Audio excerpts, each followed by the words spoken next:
ngalan ay mapapurihan sa umagang ito. Dito po sa aklat po ng Jeremiah chapter 3. Babalikan natin ito mga kapatid. Jeremiah chapter 3 verses 13 mga kapatid hanggang 15. Sabi dito, kilalanin lamang, kung nahanap na natin, Jeremiah chapter 3 verse 13 to 15 sa Tagalog, kilalanin mo lamang ang iyong kasamaan na ikaw ay sumalangsang sa Panginoon mong Diyos at iyong ikinalat ang iyong mga kaugalian sa mga taga-ibang lupa sa ilalim ng bawat sariwang punong kahoy at kayo'y hindi nagsisunod sa aking tinig. So, makikita ninyo, yung pagsunod ay kung paanong sinabi sa New Testament, the sheep hears His voice. Sinabi dito ay hindi nagsisunod sa kanyang tinig, sabi ng Panginoon. 14, ano ang magagawa natin? Sabi doon, sa hindi pakikinig, ano ang kabaliktaran nito o kung ano yung magpapalubag loob sa puso ng Diyos. Sabi sa 14, kayo'y manumbalik o mga tumatalikod na mga anak, sabi ng Panginoon, sapagkat ako'y asawa ninyo at kukuha ako sa inyo ng isa sa isang bayan at dalawa sa isang angkan at dadalhin ko kayo sa Sayon. 15, at bibigyan ko kayo. So, malinaw mga kapatid na merong ibibigay ang Panginoon dahil itinuturing niya mga kapatid na yung kanyang mga anak ay nangangailangan mga kapatid ng tagapanguna sa kanila. So, ang sabi dito, at bibigyan ko kayo ng mga pastor ayon sa aking kalooban, nakakandili sa inyo ng kaalaman at unawa. So nakita natin yung purpose kung bakit merong pastor, gift niya ng Panginoon at yan ang magkakandili sa inyo sa kaalaman at sa unawa. Ezekiel mga kapatid, bago tayo manalangin, chapter 43. Amen. Verse 23 to 26. Yan, sabi dito, sa English, maganda yung pagkakatranslate. Sabi, therefore I will save my flock, and they shall no more be a prey, and I will judge between cattle and cattle. And I will set up one shepherd over them, and he shall feed them. So, yung gampanin ay nandito. Even my servant David, he shall feed them, and he shall be their shepherd. And I, the Lord, will be their God, and my servant David, a prince among them. I, the Lord, I have spoken it. 25, and I will make with them a covenant of peace, and will cause the evil beast to cease out of the land, and they shall dwell safely in the wilderness and sleep in the woods. 26, familiar ba sa inyo ito? Sabi sa 26, I will make them and the places round about my hill a blessing, and I will cause the shower to come down in his season. There shall be showers of blessing. Ganda ng scripture mga kapatid. At uli mga kapatid, di ko nabubuklatin. Sabi sa Psalms chapter 23 verse 1, the Lord is my shepherd, I shall not want. Ang Diyos ang patuloy na magpala sa kanyang mga salita. Tayo manalangin. Amang banal na may-ari sa aming buhay, o Diyos na dakila sa lahat, kami nagpapasalamat muli, Lord, sa umagang ito, sa biyaya mo sa amin, Lord, sa kalakasan na ikaw, Lord, ang nagdala ng aming mga paa at ang aming mga puso, Lord, sa dakong ito. At walang ibang layon, Panginoon, kundi kami mailapit, Panginoon, sa iyo. Kaya kami, Lord, ay merong puso rin, Panginoon, na nagpapakumbaba sa iyo, na ibinababa rin, Lord, ano man ang aming mga kabigatan, ano man ang aming alalahanin, ano man ang bagay, o Diyos, na marahil maaari namin maibilang, Lord, na hindi karapat-dapat. Lord, nilalapag namin to sa iyong paanan at hinihiling namin, Panginoon, na kung paanong, Lord, sa aklat, Lord, ng awit, Kabanata 23 ay sinabi mo doon, O Diyos, ay pinapahiran mo, Lord, ang iyong mga tupa ng langis, ay pahiran mo rin kami, Lord, ng iyong langis, Lord, sa umagang ito, upang kami, Panginoon, ay maramdaman namin ang presensya mo, malinisan kami mula sa loob hanggang labas, Panginoon, ng aming pagkatao, at kami, Lord, ay mapayapa, Panginoon, na dumirinig at kumain ng salita, Lord, sa umagang ito. Lord, ang tao ay hindi mabuhay sa tinapay lamang, gaya ng sabi ng Scripture, kundi sa bawat salita na nanggagaling sa iyong bibig. Kaya kami bumabalik, Lord, sa iyong dako, Lord, na nilaan para sa amin ang munting kawan na ito, na ikaw, Lord, ang magpakanin, ikaw ang magputol ng tinapay sa aming harapan, at ikaw ang umabot, Lord, sa bawat pangangailangan po ng iyong mga anak. Naniniwala ko, O Diyos, higit mong nalalaman, Panginoon, ang laman ng kanilang puso, laman ng kanilang isip at pangangailangan sa spiritual na bahagi at maging sa mga bagay na natural. Kaya Lord, amin ko commit sa iyo, Lord, gaya ng sinabi ng Scripture, the Lord is our shepherd, we shall not want. Dahil alam namin, ipoprovide mo po ang lahat ng bagay. Kaya payapain mong aming puso habang kami nakaupo, buksan mo lahat ng daraanan ng iyong mga salita, nang sa ganun ang bawat pangangaral ng salita, Lord, ay managana, Panginoon, sa amin. Lubos kaming umaasa, Lord, na pupunuin mo ang saro namin, Panginoon. Dahil ng sinabi, Lord, sa kabanatang din na yan, na until our cups run over, Panginoon. Mag-umapaw ito, Lord, sa umagang ito at kagalakan ay pumalong. Pagalingin mo mga may karamdaman. Abutin mo sila, Lord, kung nasaan man sila ngayon, Panginoon. Hindi maikli ang kamay mo, Panginoon, para abutin sila, Lord. Kaya hinihiling ko, O Diyos, na ang kagalingan, Panginoon, ay pagkaloob mo po, Panginoon, sa iyong mga anak. Muli, Lord, maraming salamat. Bigyan mo kami ng puso na nagagalak sa umagang ito at patuloy lamang na tumugon at kumain, Lord, sa iyong mga salita. Maraming salamat, Ama, sa iyo namin kinukumit po lahat ng bagay sa iyong dakilat matamis na pangalan, aming Panginoon Jesus. Amen. Malayo na tayong makaupo, mga kapatid. Amen. Salamat sa Panginoon. Ako po ay mag-part 2 sa umagang ito, mga kapatid. Kulang na kulang talaga, mga kapatid. Alam niyo sa isang preacher, ang isang oras, 2 oras para sabihin yung dapat sabihin. Lalo na kapag meron kang mga bagay na gustong tumbukin, mga kapatid. At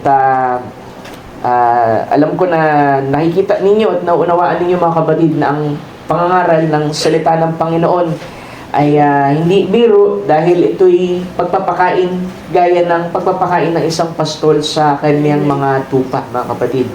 So, last Sunday, nangaral tayo, mga kapatid, sa title po na God's Provided Way Through a Shepherd, mga kapatid, at ako'y magpa-part 2. Diba, yung nilaan ng Diyos, mga kapatid, para sa atin sa pamamagitan ng pastol. Amen. Sa pamamagitan ng pastol. So, medyo nauunawaan natin gaano ba kahalaga ang isang kaloob ng Panginoon, yung pastor, mga kapatid, sa loob ng isang iglesia. Amen. At nandito rin ang susi, mga kapatid, kung paanong ang bawat mananampalataya sa ating Panginoon ay magkaroon ng tinatawag na maturity. Amen. Kasi alam naman natin, kung nagbabasa kayo ng message, ang salita ng Diyos ay ito ang sheep food. Ito yung pagkain ng tupa, mga kapatid.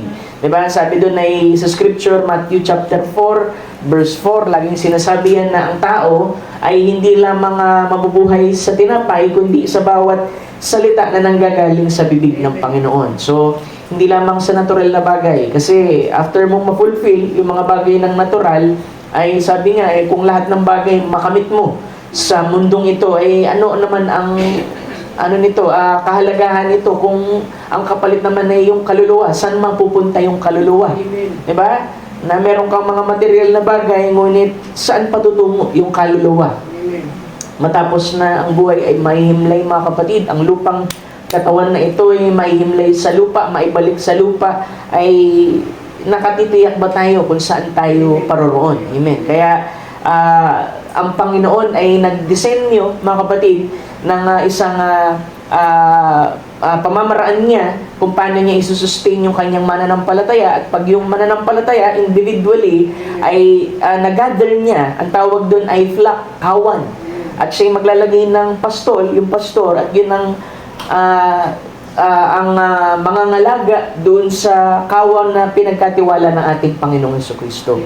At gaya ng sinabi ko last Sunday, kung babalikan natin yan, mga kapatid, magbalik tanaw lang tayo bago ko sabihin yung, mga kapatid, yung mensahe ko. Ang mensahe ko ngayon ay part 2, The True Shepherd. Amen.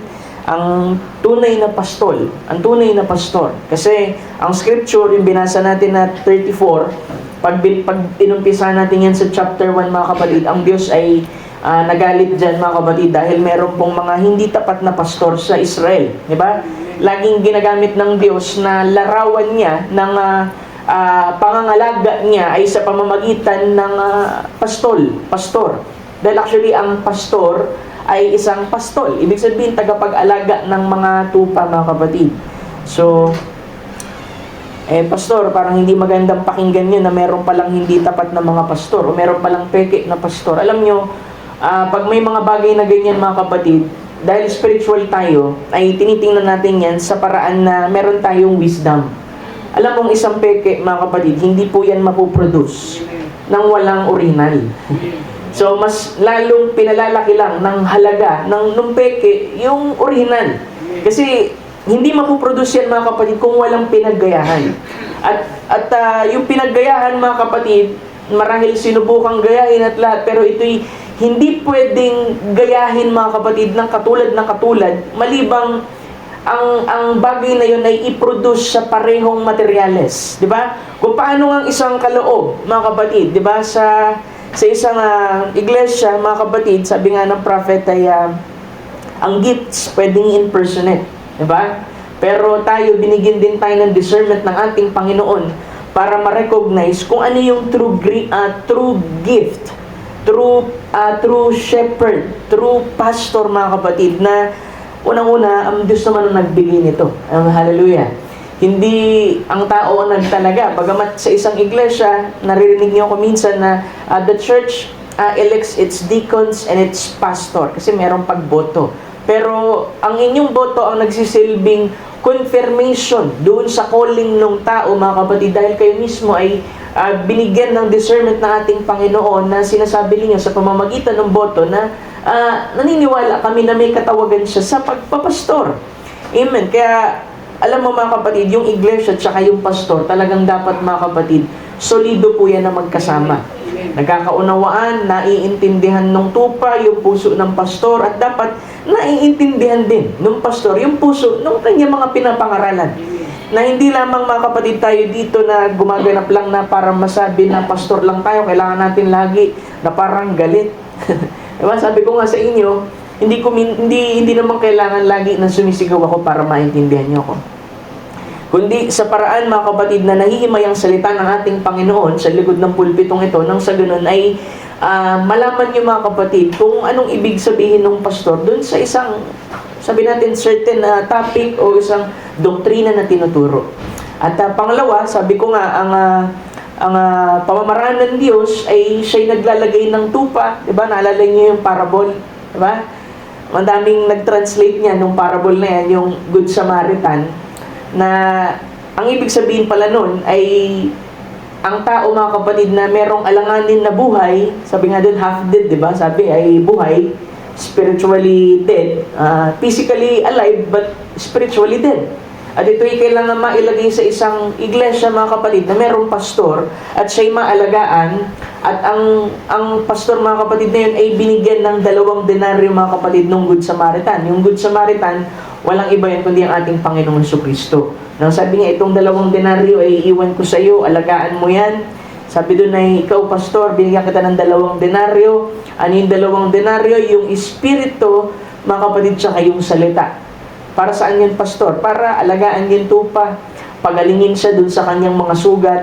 At kaya, gano'n na lamang mga kapatid kung bakit tumatay yung isang mangangaral na merong salita ng ating Panginoon at merong pahid ng Diyos mga kapatid, upang yung mga pumapasok mga kapatid sa loob ng iglesia ay mapagaling, spiritually speaking, dun sa kanilang mga karamdaman at maging matugunan din yung kanilang mga pangailangan sa natural. Diba? Amen. Dahil hindi natin makakaila, pamamaraan talaga ito ng ating Panginoon. Kasi maraming pagkakataon mga kapatid sa ating panahon ay parang nawawala na mga kapatid yung pong structure na nilaan ng ating Panginoon na talagang merong church at talagang merong pastor. Amen.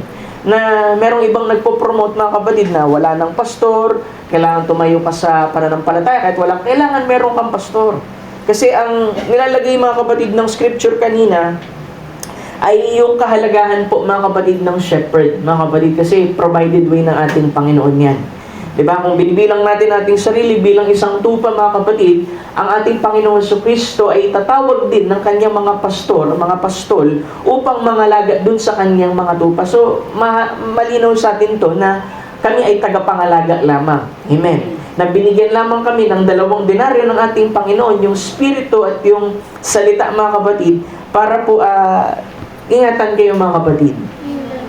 So, balikan natin yan, yung scripture. Pagka binasa natin ng yung 34 mga kapatid, sa Ezekiel, sabi dito mga kapatid, Ezekiel chapter 34, verse 1, sa English, maganda kasi yung pagkaka-translate. Sabi dito, "And the word of the Lord came unto me," kay Ezekiel, sabi niya, "Son of man, prophesy against shepherd of Israel." So, sabi doon ay mangaral ka, sabi doon laban doon sa mga pastor ng Israel. Sino yung pastor ng Israel, pastor?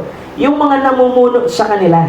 Diba? So, pwede naman sabihin ng ating Panginoon, "O son of man, you prophesy against the leaders." Ibig sabihin, ang Panginoon, pinapakita niya na yung pagtitipo dito na talagang ang pamamaraan niya ay sa pamamagitan ng pastol. Amen.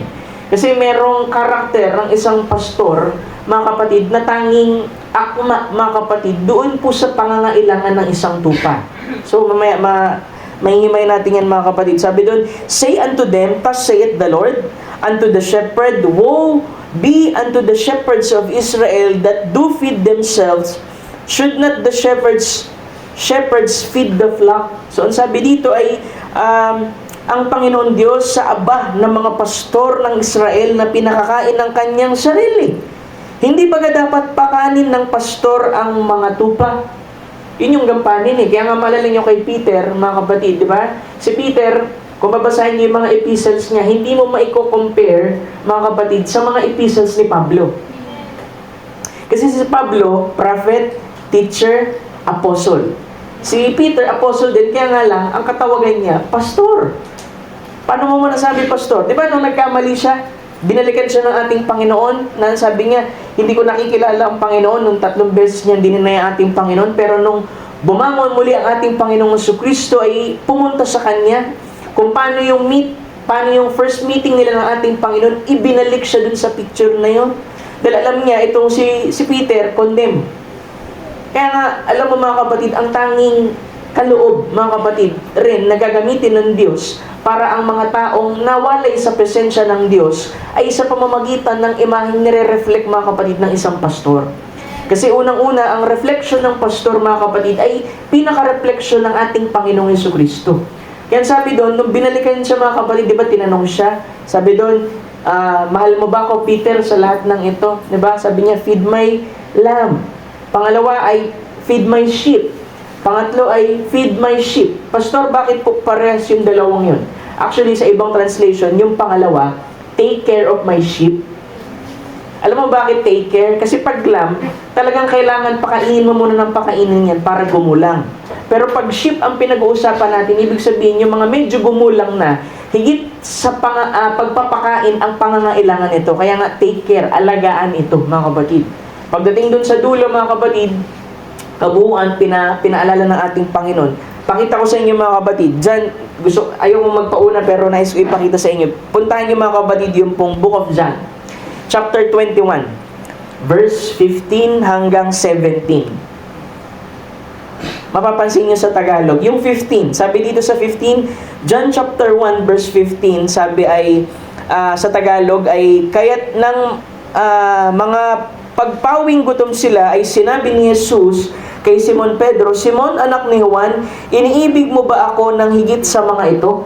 Sabi niya ay sa kanya, 'Oo, Panginoon, nalalaman mong kita'y iniibig." Sabi ng Panginoon sa kanya, "Pakanin mo ang aking mga kordero." So nakita ninyo yung unang sabi, pakanin mo ang aking mga kordero. Kordero is lamb, bata pa yan. 16, tingnan niyo yung 16.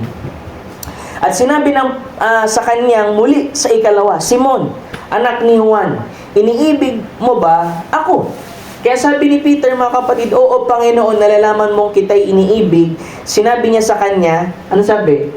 "Alagaan mo ang aking mga tupa." Pero pag sa English, mga kapatid, makikita mo, ang sinabi pa rin, "Feed may sheep. Kasi yun yung nearest mga kapatid sa translation mga kapatid ng original text na Hebrew mga kapatid. Pero makikita ninyo, bakit ganyan yung pagkakatranslate sa Tagalog? Kasi sa ibang version mga kapatid, malinaw ang pagkakasabi ay take care. Alagaan mo ang aking mga tupa. Kasi may mga pangailangan mga kapatid, yung tupa na bukod sa pangangaral mga kapatid, meron pang special care na kailangan yan para fully mag-grow sila sa ating Panginoon. Pangalawa, para fully, mga kapatid, yung mga complexes nila, like ko inuulit sa inyo mga kapatid, yung mga complexes, yung mga bagay mga kapatid, na hindi kayo makahulagpos-hulagpos, ay makalaya kayo doon.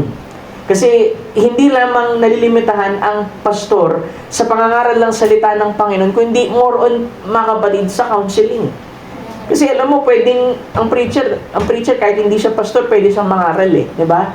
Pero pag sinabi mong pastor mga kapatid, pastor siya kasi siya ay pastol, higit dun sa pagpapakain ng kanyang gagawin mga kapatid, at marami pa, papanalangin mo, ika-counsel mo, di ba? At maraming pagkakataon mga kapatid sa counseling, talaga nakikita ko na kumikilos ang ating Panginoon Kristo.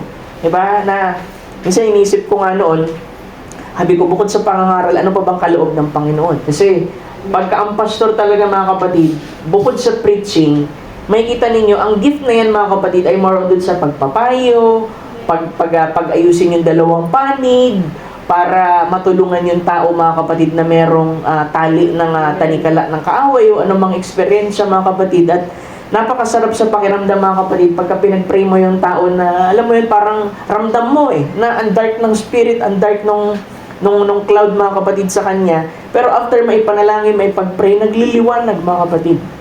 Na alam natin na ang Diyos ay kumikilos. Diba sabi ko sa inyo dito, yung isang pastor, nangangaral siya, pero hindi siya nangangaral ng ayon sa kanyang sariling kakayahan o kapangyarihan, kundi merong ministering angel na binigay ang Panginoon sa kanya. Diba sa Hebrews last Sunday, na kung paanong ang bawat tao, mga kapatid, na sa Panginoon ay meron niyang guardian angel, pero bawat ministro, yung fivefold ministry dun sa Ephesians 4:11, meron po yung ministering spirits or ministering angel na nakatayo dito mga kapatid. Kaya lagi ko sinasabi, hindi kayo kumakain sa tao, kundi kayo kumakain doon sa hindi nagmamaliw na katawan ng ating Panginoon Kristo. And spiritually speaking, yan po yung tinatawag mga kapatid na pagkain natin sa ating mga kaluluwa. Diba? Na merong nandito, hindi nyo man nakikita. Maski si pastor hindi nakikita.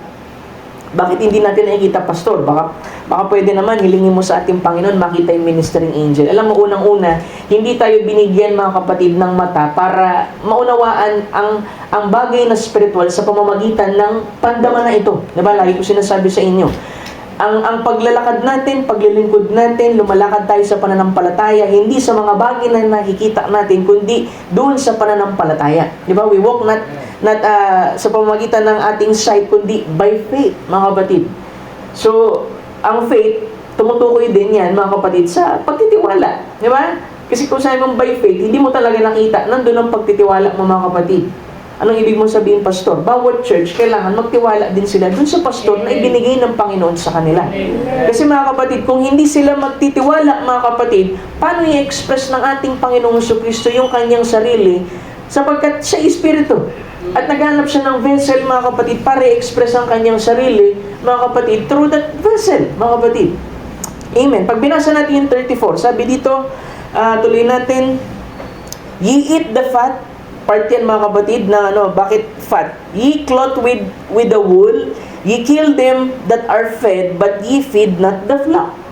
So, merong pinapakita dito na scripture mga kapatid sa 34, na ito yung ginagawa mga kapatid ng mga leaders mga kapatid sa Israel, na imbis na sila ang dapat naglilingkod mga kapatid doon po sa bayan ng Diyos, ay kanilang ipinaglilingkod ng kanilang sarili. Diba sabi ko sa inyo dito, ang pastor ay isang minister. Pag sinabing minister mga kapatid, naglilingkod. Yun ang pinagkaiba ng isang preacher lang tsaka minister. Ang preacher, kahit ano, pwede niyang i-preach, pwede siyang mangaral, pwede niyang dalhin yung tao sa conviction, sa pagsisisi, pero pagka minister ang nangaral mga kapatid, kaya niya rin gawin yung ginagawa ng preacher, pero ang minister ang nakaka-identify ng need at naaabot yung pangangailangan ng tao. At mga kapatid, sa likod ng minister, mga kapatid, ay meron pong gift na binigay ang ating Panginoong Jesucristo. Kaya nga sabi ko dito, mga kapatid, nararamdaman ko kung sino may mga pangailangan sa spiritual, mga kapatid, na di-discern yung spirit. Kahit nga sa counseling, pag nag-counsel ako, sabi ko, yan na lang ba yung i-confess mo? Yan na lang ba yung sasabihin mo? Kasi alam ko meron pa eh. At kailangan niya sabihin yun, mga kapatid, para tuluyan siyang mapalaya sa ating Panginoon. At alam natin, mga kapatid, dun po sa gampaning iyan, mga kapatid, ay kasi ako, mga kapatid, sabi ko nga sa inyo, dumaan din ako sa counseling kay Pastor. Diba? Alam ko nga, nakatatlong balik pa ako niyan eh. 3 o 4, mga kapatid. Kasi may mga struggle din ako, meron din ako gusto kong malinawan, mga kapatid, sa lakad ko sa ating Panginoon. And after that counseling, mga kapatid, ay meron talagang bagay, mga kapatid, na nabago. Amen. Merong bagay na naalis. Merong bagay, mga kapatid, na naging mas malinaw sa atin. Amen. Diba, sabi ko nga, kailangan magtiwala ka sa pastor mo. Kaya nga, nalagay ko, mga kapatid, ang sarili ko sa paraan, mga kapatid, na hindi na kayo maihiya sa akin. Yung respect, nandoon pa rin. Yung reverence, nandoon pa rin. Pero dapat ay magkaroon kayo ng kumpiyansa na anumang bagay ang kinonfide ninyo, anumang bagay, mga kapatid, ang inilalapit niyo sa akin, mga kapatid, ay tutulungan ko kayo, mga kapatid, sa abot ng karunungan na binigay ng Panginoon. Amen.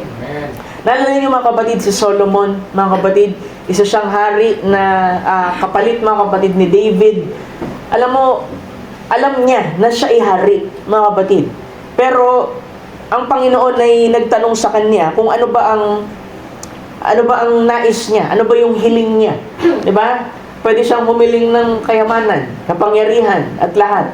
Pero alam mo, sabi doon Panginoon, wag mo naman akong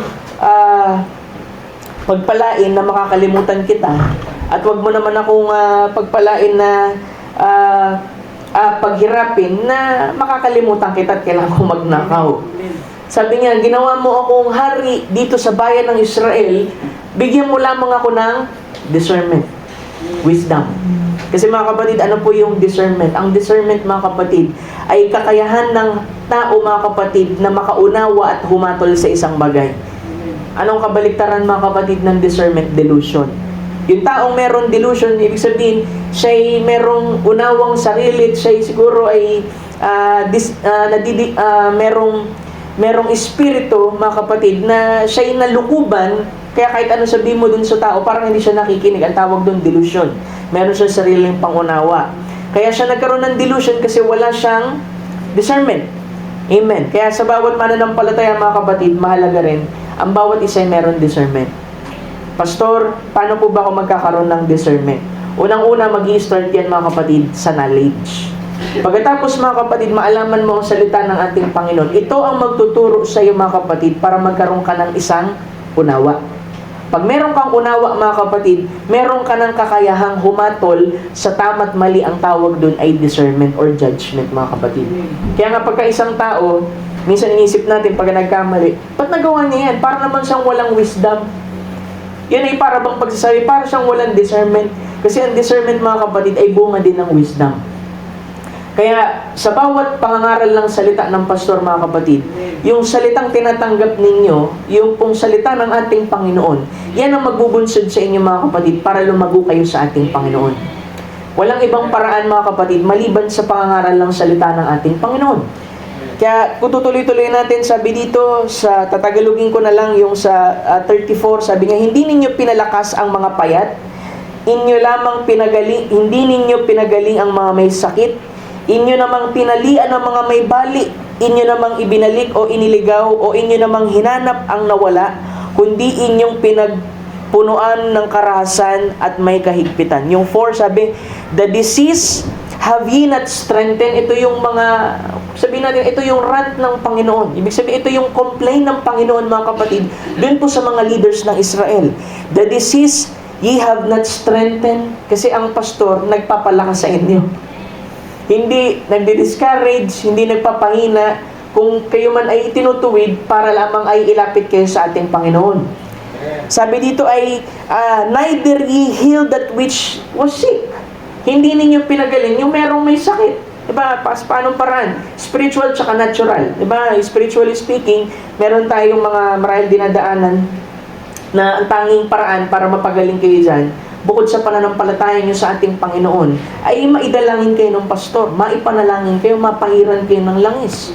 Kaya like ko sinasabi dito, kung merong may karamdaman, maipanalangin natin, mapahiran ng langis mga kapatid, mapagaling sa ating Panginoon. Kasi yung Psalm 23, pag binasa ninyo mga kapatid, di ba sabi doon, Thou hast anointed my head with oil.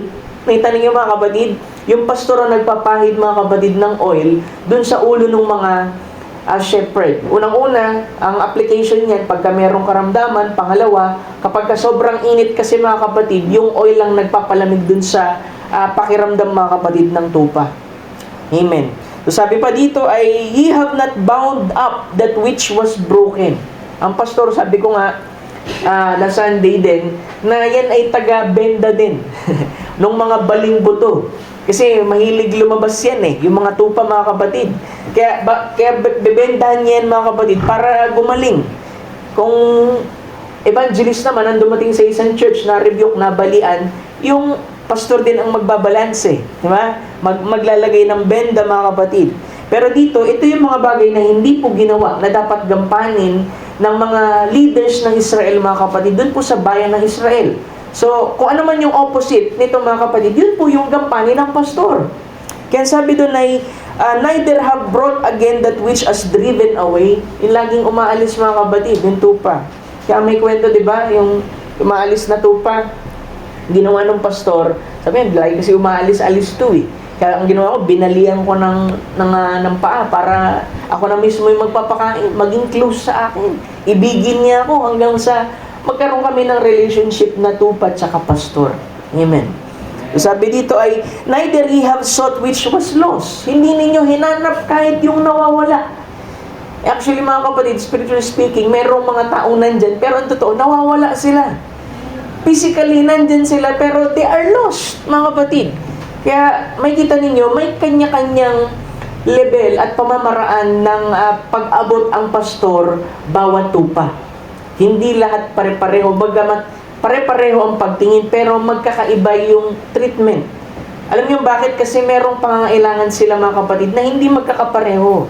Magkakaiba kayo ng pinanggalingan kung paano kayo pinalaki, kung paano ang way out ninyo. Kaya sa isang church lamang na merong isang benteng tupa, mga kapatid, 20 natures yun. Ibig sabihin, 20 kalikasan. Kailangan mo mga kapatid, i-adjust ang sarili mo, abutin sila ng ayon mga kapatid, dun po sa pangangailangan nila. Kaya merong mga tao na okay sa kanila yung mga titigas na preaching. Meron naman na mga kapatid na naaabot sila sa paraan mga kapatid na talagang hindi basta lamang review, kundi naabot yung kanilang puso mga kapatid. Doon sila napapasunod. Diba? So, dapat talaga may wisdom ang isang pastor mga kapatid. But, sabi dito, but with force and with cruelty, ye have ruled them. Pero pinaalala mga kapatid, dun po sa New Testament, sabi dun sa Peter, ay huwag kayong maging parang Panginoon sa inyong mga tupa. Sabi dun. Diba? Hindi mo naman kasi, hindi ko kayo mga kapatid mapapalago sa paraan na magiging parang, alam niyo yun, parang derobot kayo mga kapatid. May mga pagkakataon na kailangan ko magbagsak na mabigat na preaching dito para gisingin kayo, para ituwid kayo mga kapatid. Pero hindi dapat maging Panginoon ng isang pastor dun sa tupa. Ang kailangan lang naman, reverence, and you must follow the voice of the shepherd, mga kapatid. Amen. So sabi niya dito, and they were scattered, sila'y nagkalat, they were no shepherd, and they become meat to all the beasts of the field when they were scattered. Kaya nga pagkang isang tupa mga kapatid, nalalayo dun sa pastor, talagang mapapahamak yan Diba? Sa natural pa lang. Spiritually speaking, ganun din, mga kapatid. Pagka isang mananampalataya, mga kapatid, wala sa gawain, wala dun sa pastor, pagka siya'y walang pastor, mga kapatid, talagang mapapahamak siya. Kasi ang nature ng tupa, mga kapatid, hindi niya talaga kayang i-guide yung kanyang sarili. Kaya kailangan niya ng pastol, mga kapatid. Kaya nagpapasalamat tayo, meron tayong great shepherd, mga kapatid, na nagbigay ng shepherd, mga kapatid, through the fivefold ministry, para po tayo mga kapatid ay maalagaan. 6, my sheep wandered through all the mountains, kasi gusto yan lagi sa bundok And upon every high hill, ye, my flock, was scattered upon all the face of the earth, and none did search or seek after them. So pagka ganyan mga kapatid, na hindi man lang sila hinanap, hindi man lang sa ila binalik mga kapatid, yan ay pakahulugan din ng ating Panginoon na yan yung mga hindi tapat, mga kapatid, na mga pastol. Pero sabi dun sa 7, "Therefore ye shepherds hear the word of the Lord, as I live, saith the Lord, surely because my flock become a prey," dahil yung aking mga tupa ay naging parang, sabi dun na sa 7 ay naging samsam, at ang aking mga tupa ay naging pagkain at lahat ng hayop sa parang, sapagkat walang pastor. So pagka wala yung pastor dun sa picture, mga kapatid, automatic napupunta, mga kapatid, dun po sa isang hindi magandang kalagayan, yung pong mga tupa. Kasi kung nasaan ang pastor, dapat nandoon yung tupa, mga kapatid. Kasi ang nature ng tupa, sumunod lang, mga kapatid, dun po sa shepherd. Sabi niya ay walang pastor o hinahanap man ng aking mga pastor ang aking mga tupa, kundi ang mga pastor ay nagsikain at hindi pinakain ang aking mga tupa. Samantalang ang unang gampanin ng pastor, di ba, pag nagbabantay ka, pastol, pakain yun eh. Puro feed, puro feed, puro feed, mga kapatid. Kaya sabi, ganito ang sabi ng Panginoon, "Narito'y ako'y laban sa mga pastor, aking aalisin ang aking mga tupa sa kanilang kamay, at akin silang patitigilin ng pagpapakain ng tupa, hindi na naman pakakainin ng mga pastor ang kanilang sarili, at aking ililigtas ang aking mga tupa sa kanilang bibig upang wag maging pagkain sa kanila. Sapagkat ganito ang sabi ng Panginoong Diyos, ako sa makatuwid bagay ako'y sisiyasat ng aking mga tupa at aking hahanapin sila." Amen. So ang Diyos, mga kapatid, kahit nga isang pastor kapag wala ka dyan sa upuan mo talaga, mga kapatid, hinahanap ka talaga yan. Diba? Sisilipin mo talaga. Ano ba nangyari? Ba't di siya nakapunta? Ganito, ganyan. Si Charles nga nagsabi nung Sunday, sabi niya, "Pastor, di ako nakapunta." Sabi ko, nabanggit nga ni Sister Tata. Kasi, mga kapatid, napakahalaga talaga, mga kapatid, na nasa gawain tayo. Kaya lang, kung may mga circumstansyang tulad niyan, nauunawaan ko naman yan, mga kapatid. Hindi tayo dito parang, alam mo yun, na sasama loob, ba't di siya nagsimba? Yung kalagayan nga kung wala kang puso ng pastor, mga kapatid, talagang hindi magiging tama ang judgment mo sa mga bagay. Lagi kang mag-iisip na parang laging kulang yung tupa, parang sinasaid yung patience mo. Pero alam, mga kapatid, isang bagay na natutunan ko sa ministry ito, na alam nyo, totoo lang, maikli ang pasensya ko, mga kapatid. Alam ni Sister Gla yan, maikli ang pasensya ko. Pero alam mo, habang nagpapatuloy tayo sa ministry, binibigyan talaga tayo, mga kapatid, ng Panginoon ng patience na parang pang-pastor talaga. Di ba? Minsan parang, ang kulit na nito, pastor, ba't hindi mo pa rin pinapalo? Spiritually speaking, di ba? Ba't hindi mo pa rin nire-review? Kasi alam mo, sabi ko nga last Sunday, merong paraan ng pastor, kailan kayo re-review, kailan kayo appreciate, di ba? Kung si Peter nga, mga kapatid, di ba, nung nalaman niya kung sino ang Panginoon Jesucristo, in-appreciate niya Pag binaba mo yan, mga kapatid, scripture, sabi niya, "Panginoon, wag na wang mamatay ka." Sabi niya, "Satan, get thee behind." Nirebuke niya si Peter, mga kapatid. So, ang pastor, mga kapatid, meron siyang paano ko ba i-explain? Meron siyang puso talaga, mga kapatid, dun po sa tupa. Na hindi lamang basta tumatayo siya bilang isang leader lang, kundi siguro masasabi ko, mga kapatid, na ang puso na binigay ng Panginoon sa atin dito ay leader na servant din, mga kapatid. Kasi bago naman ako naging pastor sa inyo, servant na rin talaga ako, mga kapatid. Kung ano yung kailangan ni pastor, kung kailangan tumayo, para kung hindi kaya ni pastor. Kasi ako, makapastor ako, mga kapatid Kasi nakita ko rin yung sarili ko na inilapit ko yung sarili ko kay pastor noon time na yun, mga kapatid. Merong bahagi sa puso ko na napunuan. Kasi sabi ko nga, nakikinig ako ng preaching, pero parang may kulang. Kaya pagka minsan, kami na lang ni pastor, mga kapatid, sa church, nag-uusap kami, kahit natural, kahit spiritual, uuwi ako, mga kapatid, na pinagpala sa Panginoon. Kasi meron talagang pangangailangan, mga kapatid, ang tupa na maibibigay, mga kapatid, sa ganung paraan. Kaya ang bawat isa sa inyo, mga kapatid, na sinusubukan ko rin na talagang makilala, di ba? Hindi tayo tipo ng church dito na halos after mag-church, wala na, pulasan na, mga kapatid. Halos hindi kilala ng pastor, yung tupa, hindi rin alam yung bahay. Samantalang ako, alam ko lahat ng bahay niyo, mga kapatid. Di ba? Pwede ako lumitaw din isang araw para lang makamusta, mga kapatid, pag nag-full time na ako, mga kapatid. Diba? Mapuntahan kayo, makamusta kayo. Diba? Dahil, alam niyo, mga kapatid, yan talaga ang desire ng heart ko. Kaya lang, naghintay tayo mga kapatid ng signal sa Panginoon. At syempre, hindi natin iwawalang bahala din yung mga natural na bagay dahil sabi ko nga sa inyo, kailangan ang isang ministro ay balanse din mga kapatid. Hindi pwedeng bara-bara lamang. Amen. So, nice ko mga kapatid na bumasa mga kapatid ng ilang mga quote dito. Sabi dito sa message ng Images of Christ, ang isang pastol, paragraph 94 yan, ang isang pastol ay kailangang maglakbay upang hanapin ang mga naliligaw. Diba? Actually, hindi ko na kailangang umalis. Pag nadala nyo dito yung naliligaw mga kapatid, magagawa natin silang maibalik sa ating Panginoon. At ang isang mabuting pastol ay isang mabuting pastor ay isang pastol. At sa totoo lang, ang salitang pastor ay nangangahulugang pastol. At kung minsan sa iglesia lumilitaw ang isang maliit na pangkat, isang kulto, isang maliit na pangkat, at ang isang panig ay pupunta sa isang direksyon at ang isang panig ay sa kabilang direksyon, ang isang tunay at mabuting pastol ay sasama sa pangkat na iyon at ano ang gagawin? Upang dalhin sila pabalik. Diba? Yun yung gusto natin na mawin yung tao mga kapatid na marahil sabihin natin, matagal na walay sa ating Panginoon, iba yung spirit, iba yung lahat, pero mga kapatid, sila'y para maipanumbalik sa ating Panginoon. Kaya yung sinasabi dito mga kapatid, pag meron tayong mga nawalay sa ating Panginoon, tapos bumalik, i-welcome natin. Huwag nating iparamdam na parang sinner sila, na parang wala na silang pag-asa, di ba? Hindi ganyan ang ugali ng isang Kristiyano mga kapatid. Di ba? Kapatid ka, hindi ka kaaway.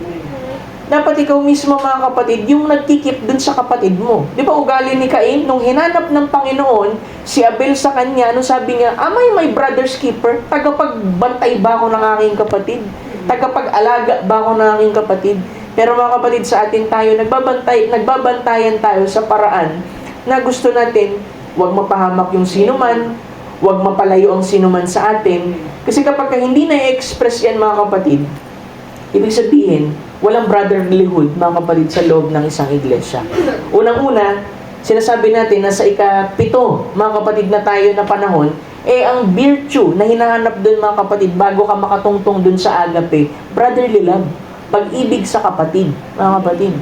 Diba, magagawa mo sabihin, alam mo, mali yan, brother, pero may mas higit pang magandang buhay kaysa dyan. Amen. Diba, pwede naman tayo magsalita na ito, mali ito pero meron pang mas mabuti pa dyan. Iwan mo na sa pastor yung pagre-review. Ang kailangan mong gawin, sabi di ba sa Galatians, yung binabasa natin before, yung mga gumulang na, mga kapatid, dun sa pananampalataya ay gawin ninyo na maipanumbalik yung mga taong nandoon sa pagkakasala o pagkukulang sa pinakamaamong paraan. Diba? Merong tamang approach, merong tamang pamamaraan. Kaya nga, sa isang church, mga kapatid, yun nga, hindi rin basta-basta mga kapatid din talaga ang gawi din dapat ng pastor. Hindi pwedeng bulagsak ka magsalita, talagang parang wala kang preno. Kasi ang pastor mga kapatid, tsaka evangelist, magkaiba yan. Ang evangelist, bagsak lang ng bagsak yan, walang pakialam yun mga kapatid. Yung pastor, fine yan mga kapatid, na alam niya yung pagkain na ibinibigay niyo dun sa tupa. Kung kailangan ng gamot, kailangan ng ibigay yung gamot. Kung kailangan ng palo, kailangan ng palo, mga kapatid, merong mga season yan. Pero pagka-evangelist, mga kapatid, talagang, harabas yan, mga kapatid. May iba, gusto talaga, evangelistic yung type ng preaching. Okay naman yun, wala namang masama dun, mga kapatid, kasi kaloob yun Pero, lahat ng kaloob ay merong kanya-kanyang gampanin, mga kapatid, sa katawan ng ating Panginoon. Hindi lamang basta tayo mga kapatid dito sa isang side lang. Hindi, nasanay kami sa aming pastor. Yung pastor namin talagang puro hiyaw talaga. Hindi kailangan mo rin ng mahinahon. Yung matuturuan ka, mahihima yung salita ng ating Panginoon. Teacher, mga kapatid, pastorate na magpapayo sa'yo. Hindi dapat ganyan, dapat ganito. Kasi ang pastor mga kapatid, alam niya kung paano humawak ng tupa. Diba, sa ka nakita ng tupa, tapos hinawakan mo sa isang paa, tapos ginawa mo, ay hindi ka shepherd nun mga kapatid. Alam mo kung paano humawak, alam mo kung paano siya aalagaan mga kapatid. At alam mo kung anong pagkain ang narapat na ibibigay mo sa kanya. So sabi doon ay pupunta siya doon mga kapatid, anong gagawin upang dalhin sila pabalik. Kasi naalala nyo last Sunday, yung pong backslider mga kapatid na papuntang Jericho, mula Jerusalem mga kapatid, na nabugbog. Di ba sabi doon, merong isang estranghero na sinaktan ng mga tulisan, ninakawan, binugbog, half dead. At ang sabi doon, yun ay picture ng isang backslider. At ang sabi doon mga kapatid ay upang sila'y dalin pabalik. Laging ganun kasi ang pamamaraan ng ating Panginoon. Hindi lahat mga kapatid ay kapareho natin. For example, sabihin natin, ako mature na ako, pastor eh. Hindi ako kagaya ng iba dyan na yung natitisod-tisod pa. Ako maging maingat kapag ganyan ng panalita mo kasi tutuwid ka ng ating Panginoon. Pag masyado tayong critical sa iba, ibig sabihin masyado tayong mapanghusga sa iba. Ikaw na medyo nag-mature na, kailangan ikaw yung merong wisdom mga kapatid para turuan sila kung paano ka lumakad at makaabot din sila sa maturity na meron ka. Hindi para i-condemn sila mga kapatid. Diba, pag tumatagal na sa message kasi nagkakaroon ng ganyang espiritu yung iba mga kapatid, which is wrong. Diba, hindi tayo naririto mga kapatid para hatulan ng isa't isa. Naririto tayo mga kapatid para tulungan ng isa't isa. Ituro mo yung bagay na tinanggap mo kasi unang-una sa biyaya mo lang din tinanggap yan.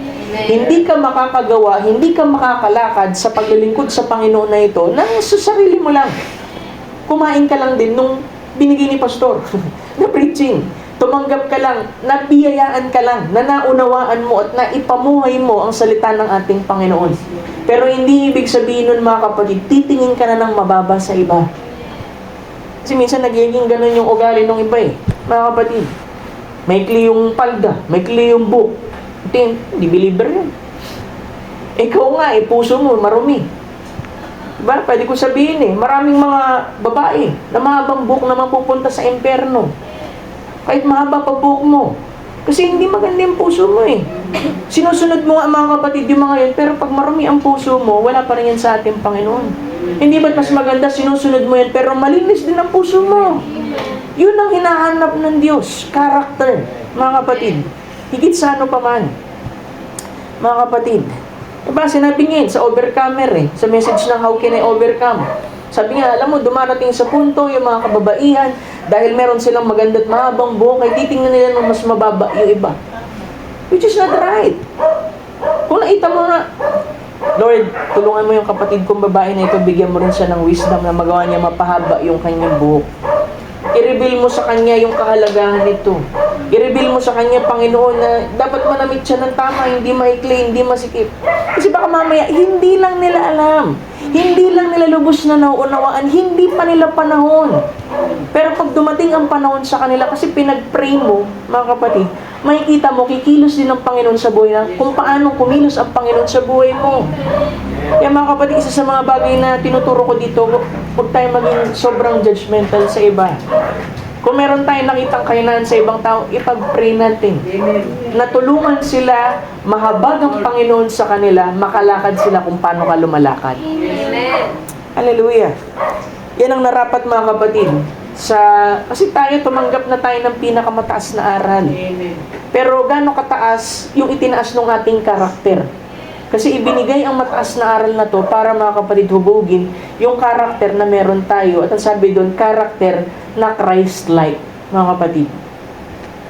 Sabi nga, isang tunay na pastol, ano ang gagawin upang dalhin pabalik ang nawawala?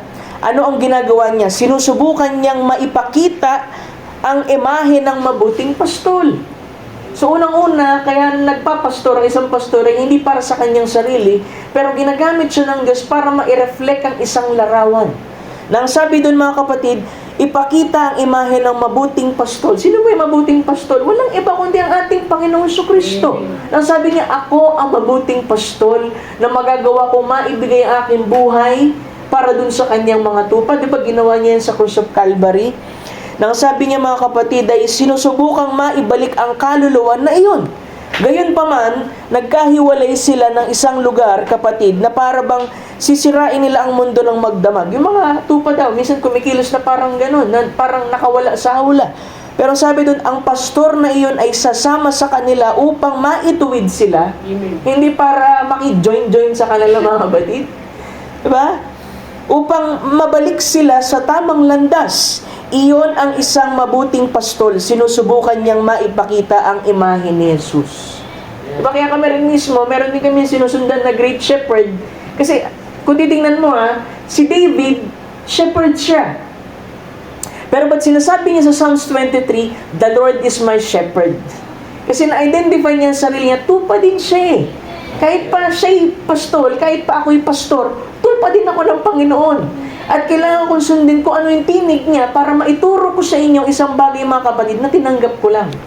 Kasi ang hirap magbigay, mga kapatid, ng isang bagay na wala ka. You cannot give what you don't have. Nagpapanggap ka lang nun, mga kapatid. Kaya nga lagi ko sinasabi rin sa inyo, ibigyan niyo ako ng pagkakataon din na ako rin mismo mag-grow din sa ministry nito. Kasi alam mo, mga kapatid, yung gift, pinalalago yan ng Panginoon. Yung office, hinuhubog din yan ng ating Panginoon, yung tao. Kasi alam ko, mga kapatid, napansin niyo yan na malayo na rin, mga kapatid, ang ginulang ko, mga kapatid, sa kalagayan ko, pero malayo pa. Malayo na, pero malayo pa, mga kapatid. Dahil lahat tayo, mga kapatid, dito ay umaasa lang sa biyaya ng Panginoon. Patuloy lang, mga kapatid, nagpapakumbaba sa Kanya, kumakain ng Kanyang salita, nang sa ganun mag-grow tayo fully mature, mga kapatid. Sabi niya pa dito, ngayon kung ang tunay na pastor, sabi niya, true pastor, di ba? Pagka kinote niya, mga kapatid, sa message, well then, the true pastor in the pulpit, sabi niya, ang tunay daw na pastor sa pulpito, if he's anointed of God, it's not the pastor shining. Diba? Sabi doon, kapag daw ang isang tunay na pastor sa pulpito, kung siya'y pinahiran ng Diyos, hindi ang pastor ang nagniningning. Hindi siya. Ang mabuting mangangaral, hindi rin siya. Ang mabuting pastor, hindi rin siya. Ang nagniningning ay kundi ang Espiritu Santo na nagniningning sa Kanya. Diba? Kaya nga hindi tayo nag-aangkin ng anuman. Kung meron mang nakitang mabuti sa atin, ang Panginoong Hesukristo yun. Amen. Kung nagniningning man tayo, hindi dahil gusto nating magpa-impress sa iba. Diba? Kundi yun yung binigay na portion ng Panginoon na kaya mong ipakain dun sa mga tupa. Kaya kahit, mga kapatid, na nasa kalagayan na bata tayo, mga kapatid, ay kahit po bata, mga kapatid, ay kayang gamitin ng ating Panginoon Hesukristo. Diba? Huwag nating limitahan siya. Kung talagang isang tao ay tinawag, mga kapatid, sa isang kaloob, sa isang katawagan, mga kapatid, ang Panginoon ay obligado, mga kapatid, para i-sustain yan. Kasi bakit? Merong ministering angel eh. Diba? Kung ako lang, gusto ko rin sana makita yung ministering angel ko na yan, mga kapatid. Kasi kung ako lang, mga kapatid, wala akong maibibigay sa inyo. Pero meron lang din akong tinanggap sa ating Panginoon at yun ang ibinibigay ko sa inyo dito, mga kapatid. Kaya sabi niya, hindi siya ang nagnining, kundi ang Espiritu Santo ang nagniningning, nagbibigay ng liwanag ng Ebanghelyo. Sabi nga, yung true gift, mga kapatid, ng isang minister, ng isang pastor, mga kapatid, matutumbok niyan yung pangangailangan po ng tao. Sabi niya, naiintindi niyo ba? Yan ay magandang pagtitipo, mga kapatid. Kaya nga, ako rin, mga kapatid, ay tawag dito, tinutulungan din ng Panginoon, mga kapatid, na magtiwala lang din sa Kanya. Kapag tumatayo tayo, mga kapatid, sa likod ng pulpito. Mas marami nga ako, mga kapatid, na ipipreach na wala sa outline kaysa dun sa mga inihahanda, mga kapatid.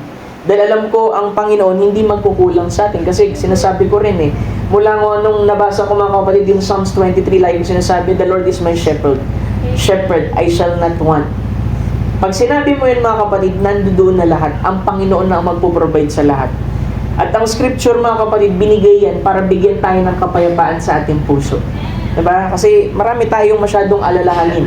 Lalo na sa panahon na ito, mga kapatid, marami tayong pangangailangan, marami tayong gusto, mga kapatid. Pero, alam mo, sabi ko nga, yung totoong kagalakan ay hindi dun sa mga material na bagay na meron ka. Pero yung pagiging kontento dun sa mga bagay na inalat ng Panginoon para sa iyo. Yan man ay natural o spiritual, mga kapatid. Kasi ang pagiging kontento, yan ang totoo, mga kapatid, na kagalakan ng isang mananampalataya sa ating Panginoon. So may question dito, sabi niya, Brother Branham, what did Jesus mean in St. John chapter 21 verse 15? Diba? Ngayon binasa ko kanina, mga kapatid. Sabi niya, well, that is merely this. See, Christ is the shepherd, ang ating Panginoong Kristo. He was going away and He was leaving the commission of His sheep, which any shepherd feeds, which is flock. Sabi doon, ay ang ating Panginoong Kristo, yung dakilang pastol, at siya'y paalis na niyan, Kaya ipinagkakatiwala at iniiwan niya na mga kapatid yung atas, mga kapatid, dun sa kanyang mga tupa na magiging pastol din mga kapatid upang pakanin yung pong kanyang kawan. Sabi niyan, he was leaving a commission with these disciples to continue to feed the flock. Para ipagpatuloy na pakanin mga kapatid yung pong kawan ng Diyos. To be a shepherd to feed the sheep. In other words, like this, sabi niya, if you look out here in the morning, that's what I'm doing. The sheep will only grow, tandaan niyo ito mga kapatid, the sheep will only grow as you give them sheep food. Yun daw pong tupa, mga kapatid, ay gugulang lang, lalago lang, kung ikaw mismo mga kapatid, yung pastol, ay patuloy na nagbibigay ng pagkain ng isang tupa. Wala naman tayong ibang pagkain dito maliban sa salita ng ating Panginoon. Now, sheep will only grow as you give them sheep food. Now, if you fry a big hamburger and give it to the sheep, he wouldn't grow on that. Because that's not sheep's food. Diba? Pagka ikaw naman daw, sa natural, pakainin mo yung tupa mo ng hamburger, mga kapatid, ay hindi yan lalago. Kasi hindi yan yung pagkain ng tupa, mga kapatid. Sabi niya, or fry, or have a nice T-bone steak. Isipin mo, T-bone steak pa. Amen. Give it to a sheep. It's not the sheep's food. He couldn't eat it. That's all. Because he's a sheep. But sheep, like a sheep food, gusto lang niya yung pagkain ng tupa. Kaya kung sasabihin, hindi, tupa kami pastor, tupa ng Panginoon. So, mga kapatid, dapat ma-identify natin, ang magpapalago lang sa inyo mga kapatid, yung pangangaral ng salita ng ating Panginoon. Pag tayo kasi mga kapatid, dumating na sa punto na siniseryoso natin yung pakikinig ng salita ng ating Panginoon, makikita mo magmamature ka. Diba, hindi lang basta yung ma-attend ka lang, mga kapatid, kundi dapat talagang yung bawat salita, kahit simpleng salita, mga kapatid, ay bantayan mo kasi nandoon ang virtue ng ating Panginoon. Kasi pagkain ng tupa yan, mga kapatid eh. Diba, inisip natin, kasi alam mo, pastor, dami kong pagkukulang, pastor. Meron talaga akong, alam mo, ang salita ng ating Panginoon lang, ang kaya, mga kapatid, na tumugon dyan. Kahit ano pang rant mo, mga kapatid, kung hindi ka naman din kumakain ng salita ng ating Panginoon, hindi ka rin talaga mag-grow. Amen. Pero kung kumakain ka ng salita ng Panginoon, tumutugon ka, mga kapatid, sa kanyang salita, makikita mo, mga kapatid, little by little, nag-grow ka sa ating Panginoon. Sabi niya, but the sheep like the sheep food, well then, when you're to feed the flock of God, don't feed them some man-made theology, feed them on the Word. That's where the sheep grow, feed on the Word. Pag tinuloy-tuloy pa, sabi niya, be a shepherd, a true shepherd. Diba? Paano lamang magiging isang tunay na pastol ang isang pastor, mga kapatid? Balikan natin yung 34. Merong mga ginawa itong mga leaders ng Israel, mga kapatid, na dapat gampanin ng pastor, ay pakanin sila. Ingatan sila, mga kapatid. Nang sabi, feed my sheep. Lamb is the little ones. So, ininterpret na, mga kapatid, yung pong John 21:15. Sabi niya, lambs is the little ones, of course, and the sheep is the adult.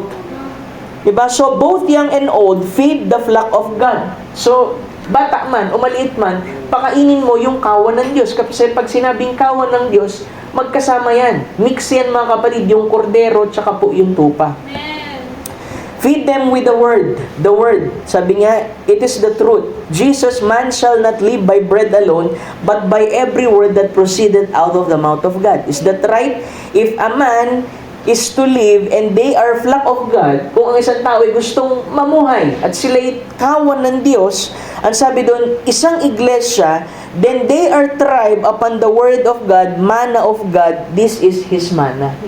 Diba, kailangan, kung gusto talaga ng church, mag-mature siya, makapamuhay siya, ang iglesia ay makasulong, mga kapatid, siya'y kailangan kumain ng salita o ng manna, mga kapatid.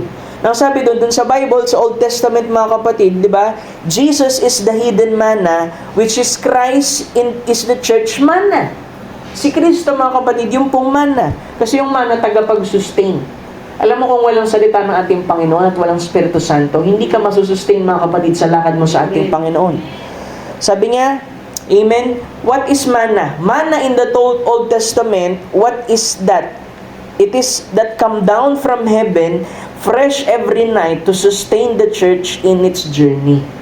Yung bumababang mana, mga kapatid, sa gabi, yun po, mga kapatid, yung kinakain nila at nagsusustain sa kanila. Tas kinote niya mga kapatid yung isang scripture nang sabi niya, a little while the world seeth me no more, yet ye shall see me. Hidden. Diba sabi, konting sandali na lang. Sabi natin Panginoon Kristo nung hihiwalay siya sa mga disciples, sabi niya, konting panahon na lang.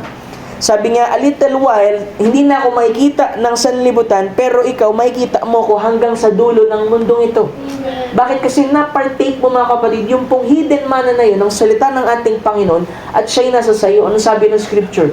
Christ, the hope of glory that is in you, mga kapatid, na nasa sayo. Christ is that hidden manna that comes from God out of heaven afresh every day. Kasi kailangan mga kapatid talaga, ang bawat mananampalataya, makapamuhay mga kapatid sa salita ng ating Panginoon. Diba? Minsan minamaliit natin yung salita. Gusto natin experience agad. Gusto natin maluwalhating bahagi agad. Gusto natin makaramdam tayo na maramdaman natin yung presence niya.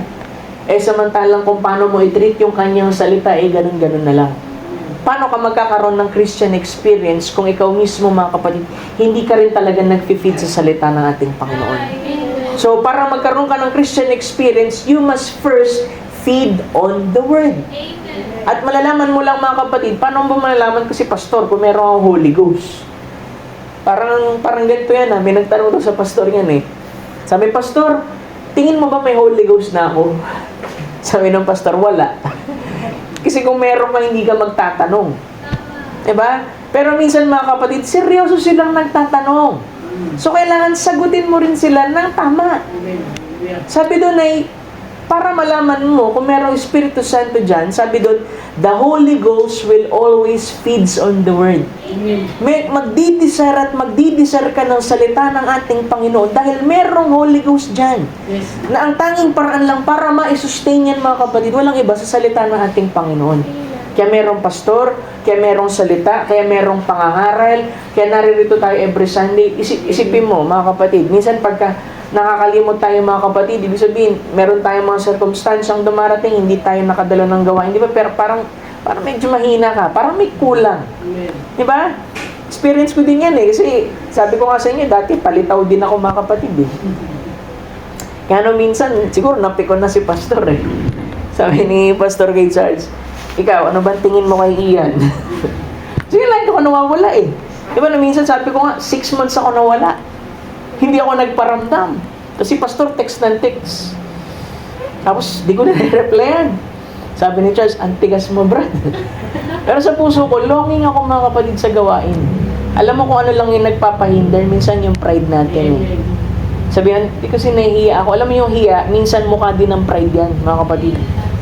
Diba? Kailangan mo alisin yung hiya mga kapatid Kaya nung nakabalik ako sa gawain nun after 6 months, diba alam niyo naman yung kwento nun, ba't ako nawala nun Diba? Munti ako magka-case before Nung nakabalik ako ang sarap sa pakiramdam kasi na-miss ko yung gawain So nangangahulugan lang, meron talagang diniposit ang Panginoon dito. Merong Holy Ghost dito mga kapatid na nauuhaw at ang tanging makakatugon lang dun mga kapatid, yung salita ng ating Panginoon. Sabi niya, you know, there's a lot of sheep food. Alam niyo ba, maraming pagkain ng tupa. Sabi dito, there's a lot of food you would give to your sheep, would kill it. Diba, pagka walang discernment ng pastor, makapagbibigay siya ng pagkain ng tupa, napapatay dun sa tupa. Ibig sabihin, papatay dun sa kanyang spiritual journey. Pero sabi doon, and I'm so glad that God was mindful enough of His sheep to get right with kind of shepherd, the Lord Jesus Christ. Ang ating Panginoon, ang Diyos, mga kapatid, ay naglaan ng isang mabuting pastol sa anyo ng ating Panginoong Kristo upang ipakita ang isang larawan, mga kapatid, ng tupa at ng isang pastol. At ang sabi doon ay, He knows what the sheep food is. Alam ng Panginoong Kristo kung ano yung pagkain ng tupa. At binalik niya uli mga kapatid nang sabi doon, ano ang pagkain ng tupa? The Word of God. Sabi, man shall not live. Sabi niya, may I change that just a little? Sheep shall not live by bread alone, but by every word that proceeded out of the mouth of God. Diba? The sheep of God are fed by the Word of God. Yan lang ang tanging mga kapatid na makapagsusustain sa inyo, magpapalago sa inyo. Kahit sabihin mong marami ka pang playlist na mga worship song. Diba? Kaya ka lang yan dalhin mga kapatid sa atmosphere. Pero yung pinaka-core mo, mga kapatid, yung pinaka-being mo, ay hindi masusustain lamang ng isang worship. Bagamat yan ay bahagi, pero doon tayo sa main thing, doon sa pinakamahalagang bahagi, yung salita ng ating Panginoon. Sabi, the Holy Spirit in you, what makes you sheep? Yung Espiritu Santo daw na nasa sayo, yan daw ay nagpapaghinto pa sayo. Feeds solemnly on the Word of God. And so solely feed on the Word, and anything you throw in the pen outside of the Word, He will root it out on the one side and let it lay there. Diba? Pag ikaw daw ay nagtapon ng hindi naman salita ng ating Panginoon, yan ay itatabi niya lang. Kasi hindi niya kayang kainin yan. That's pretty strong. I don't know whether you know what I'm talking about or not, but He will just take sheep food alone. Dito ko niya dyan, syempre, alam mo, sa denomination, minsan nakakaawa rin talaga sila mga kapatid. Kasi yung preaching nila, paulit-ulit na lang. Tapos parang wala talagang direction mga kapatid. Kaya minsan, may kita ka, maawa ka, sincere sila, pero ba't hindi masustain yung kanilang Christian walk? Kasi nga, mali yung pinapakain din na pagkain. Yung kalidad ng pagkain mga kapatid. Di ba, may isang kwento nga na mga kabayo mga kapatid, meron silang pagkain yung tinatawag alpa-alpa mga kapatid. Tapos itong kabayong ito mga kapatid ay nagpupumilit na pumunta dun sa kabilang bakod kasi nakita niya mga kapatid, parang mas maberde yung mga damo doon. Pero yung alpa-alpa mga kapatid na pagkain, talagang dinisenyo yan mga kapatid sa kabayo. Mukha siyang hindi masustansya, pero ang totoo mga kapatid, dinisenyo yan para talaga masustain ang buhay nung kabayo at para maging healthy siya. Minsan ganyan din yung pag-iisip ng tupa minsan Akala nila hindi sapat ang salita ng ating Panginoon. Minsan hindi sapat, alam mo, hindi sapat yung kanin namin sa church yung pinipreach ni pastor Alam mo mga kapatid, kung ikaw mismo hindi ka nakaka-appreciate dun sa sheep food na piniprepare ng pastor mo sa local church mga kapatid, hindi ka masusustain. Kahit pa sabihin mo na, hindi kasi pastor, alam mo, mas na-bless ako dun sa ibang preacher Alam mo, normal yun. Mabibless ka talaga sa ibang preacher kasi gift yun.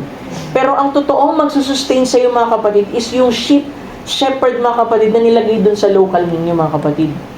Kasi kung dun ka tinalaga ng ating Panginoon, dapat dun ka nilagay.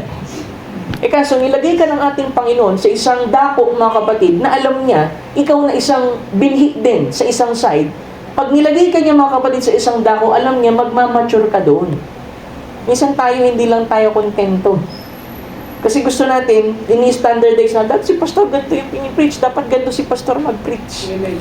Alam mo, walang tupa ang pwedeng manguna dun sa pastol. Kasi ang tupa, sumusunod lang dun sa pastol. Minsan naman din, kaya siguro ganun yung kalagayan ng ibang mananampalataya sa ibang church. Kasi hindi pinagpipray yung pastor. Diba? Isipin ninyo, ang tupa lang ba ang may pangangailangan sa pastor? Ang pastor may pangangailangan din sa tupa. Kailangan ng panalangin ninyo. Isipin mo na lang mga kapatid, sa dami ng temptation mga kapatid, sa isang minister, kung yan mga kapatid, hindi na ipapanalangin mga kapatid, mabubuwal yan mga kapatid. Kaya kahit sabi mo kagano ka-gifted ang isang tao, kahit gano anointed ang isang preacher mga kapatid, kailangan niya pa rin ng panalangin mga kapatid. Lalong-lalo na dun sa kanyang local church. Diba? Parang ganito yan Yung tupa, yung pastor, inaalagaan yung tupa. Kapalit nun mga kapatid, habang inaalagaan niya, di ba kumakapal yung balahibo niyan? So, aayitan siya someday. Yung pong mga wool, mga kapatid, o yung kanyang mga balabal, mga kapatid, pwedeng gawin damit yun or pwedeng ibenta. So nakikita nyo mga kapatid, yung pattern mga kapatid ng relationship ng pastor tsaka ng sheep. Ang pastor ang nagpo-provide ng spiritual food ninyo, yung tupa naman nagpo-provide ng natural. Bukod dun mga kapatid sa natural na sabihin natin, yung pong wool, sa spiritual side naman mga kapatid, from sheep to pastor mga kapatid, syempre yung tithes and offering, di ba?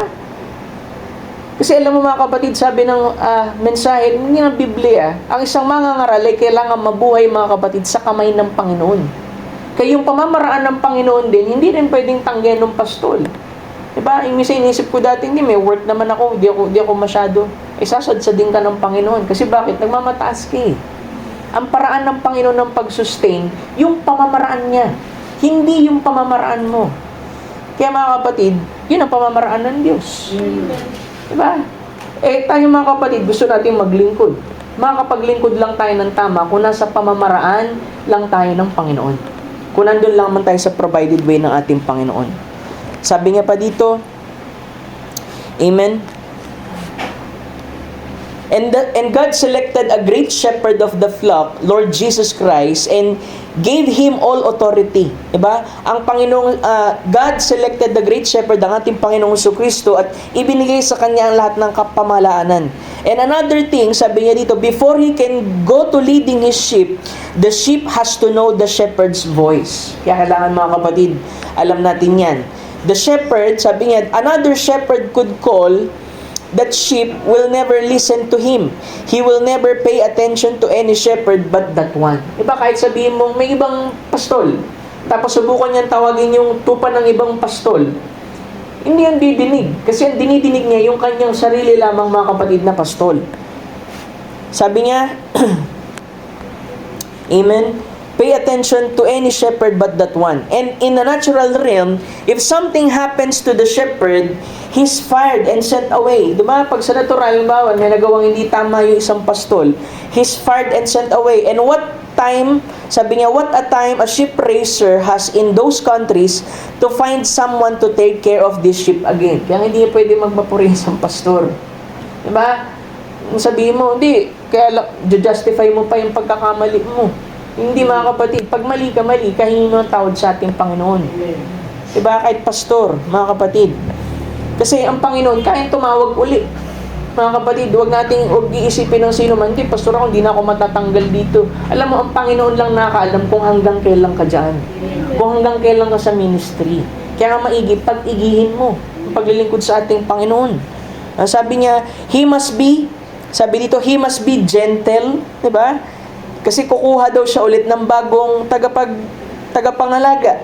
He must be gentle, he must be loving, he must have a certain kind of voice. So sabi doon na una, kailangan gentle siya, kailangan loving siya, kasi tumutukoy na to sa karakter. Na hindi lamang to, alam mo yung sasandok ka ng pagkain para doon sa tupa, tapos igaganon mo lang. Bukod pa doon, mga kapatid, ang pagiging pastol. Ang sabi niya, must have a certain kind of voice. Jesus said, my sheep hear my voice. And in other words, my sheep hear my word, and anything outside of it, they will not follow. Kasi unang-una rin sa church, unang mo susundin syempre, yung unang itinuro ng pastor sa'yo. Hindi naman pwede, mga kapatid, na nandito ka nag-church, tapos yung sinusunod mong turo, yung doon sa Tugigaraw. Diba? Yung pastor sa Tugigaraw. Hindi, mga kapatid. Kung meron kang home church, kung meron kang pastor, mga kapatid, yun ang unang mong papakinggan. Kasi ipinagkatiwala ka ng Panginoon sa isang caretaker. Di ba yung sa Samaritan? Pumili siya ng inn, kung saan niya ilalagay yung kanyang bugbog na tupa, mga kapatid. Para saan? Para alagaan. Sa pamamagitan ng 2 denaryo. Nang sabi ay spirito at yung katotohanan. Spirito at ang salita, mga kapatid. He said, the true shepherd lays down his life for the sheep. Ibinababa niya yung kanyang sariling buhay. Kaya nga ang pastor, mga kapatid, kumbaga sa Tagalog, bigay buhay, mga kapatid, sa ministry. Diba? The hireling shepherd won't listen. Diba? Yung upahan lamang. Hindi yan makikinig dun sa great shepherd.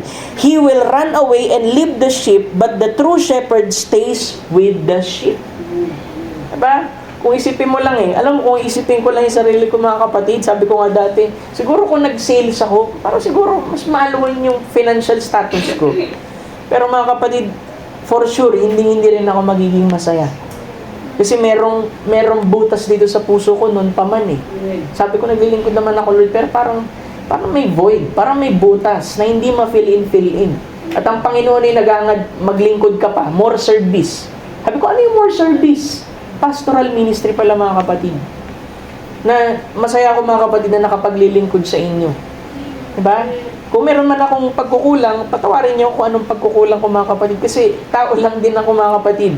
At nag-grow din sa Panginoon. Nandito tayo para magtulungan sa isa't isa, mga kapatid. Hindi para magbantayan kung ano yung butas at lahat, mga kapatid. Kasi unang-una, ang gampanin natin, mga kapatid, tulungan ng bawat isa sa atin. Diba? Hindi naman ako, sabi ko nga sa inyo dito, hindi ako umasta sa inyo na parang mas mataas ako sa inyo, mga kapatid. Though yung respect dun sa office kailangan manatili. Pero nakita nyo naman kung anong pakikitungo ko noon, ganun pa rin ang pakikitungo ko sa inyo. Kasi hindi tayo nag-a-assert ng authority. Dahil ang authority na meron lamang tayo mga kapatid, nanggagaling sa salita ng ating Panginoon. Kaya hindi tayo magmamalaki mga kapatid. Sabi niya, true shepherd, I'm so glad that he said these words, Lo, I am with you always, even to the end of the world. As long as God's got a sheep, sabi dito, God's got a shepherd to lead that sheep. Diba? Sabi niya, hanggat merong tupa ang Panginoon, may kakayahan pa rin ang Panginoon na magpalitaw ng isang pastol para pangunahan yung tupa na yun. Amen. Kung meron tupa dyan, ang Diyos ang magpo-provide mga kapatid ng shepherd. How happy we should be. We should be God's sheep led by God's shepherd. God's shepherd, yung pastor, mga kapatid. How long was it to be? Hanggang kailan daw ililid ng isang pastor yung mga tupa? Ang sabi, a little while and the world will see me no more, yet you shall see me.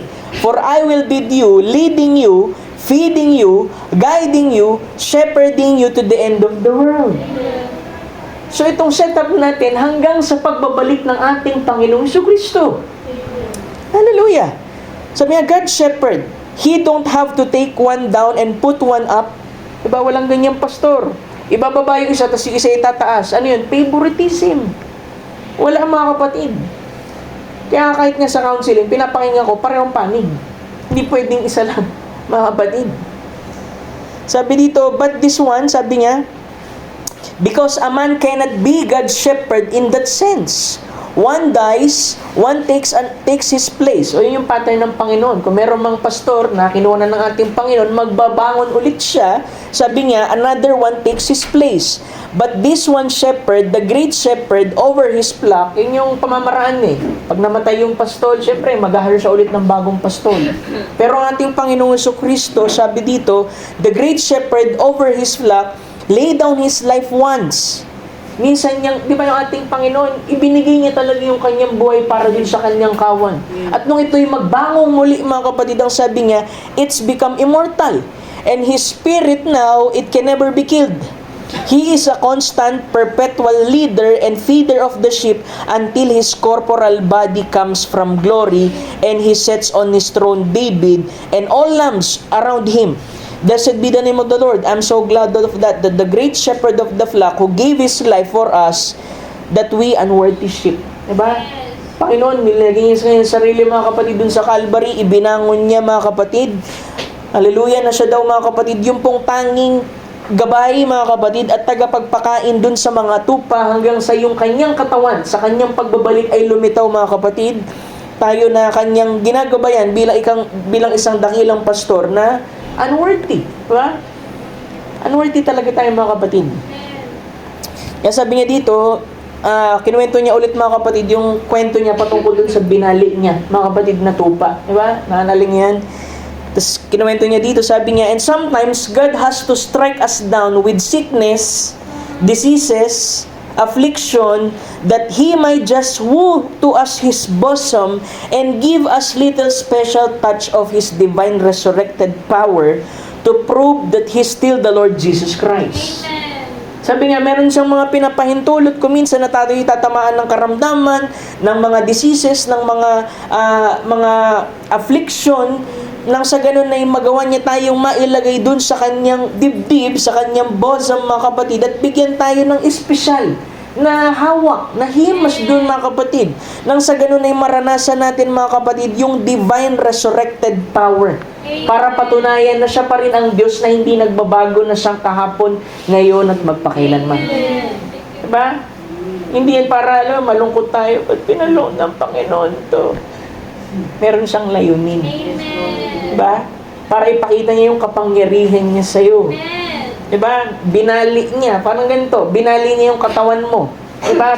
Pinadaan ka sa isang karamdaman para ilapit ka sa Kanya. Para i-express niya, mga kapatid. Kasi ang Diyos, gusto niya lagi i-express yung kanyang mga katangian.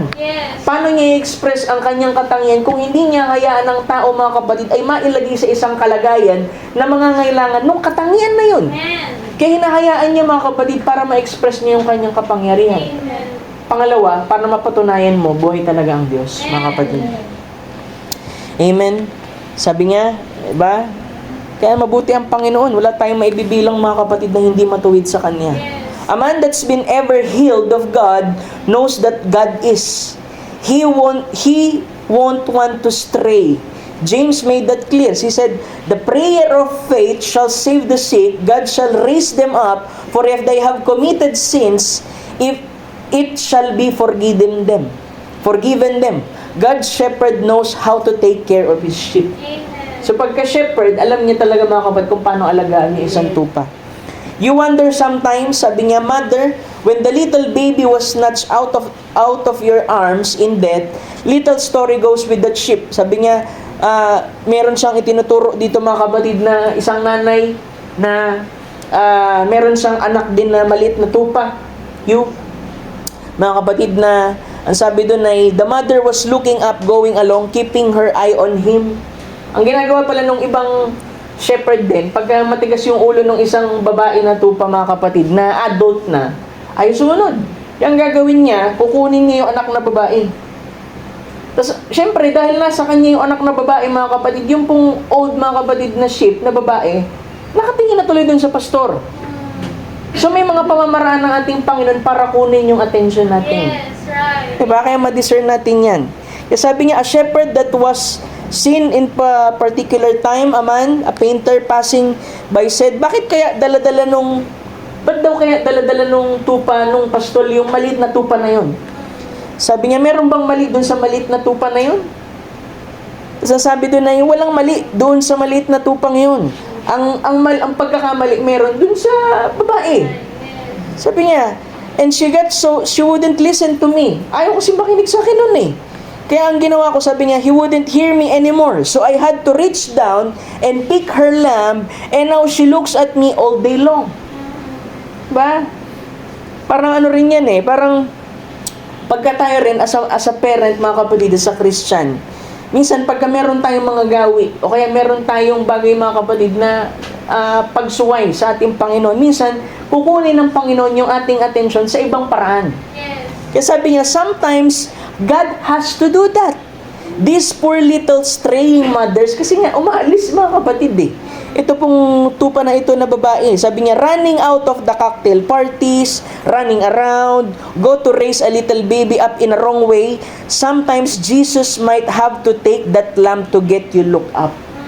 Right. Kasi merong mga kwento natin, sisisihin ng Panginoon, ba't niya kinuha yung anak ko na napakaaga? Ba?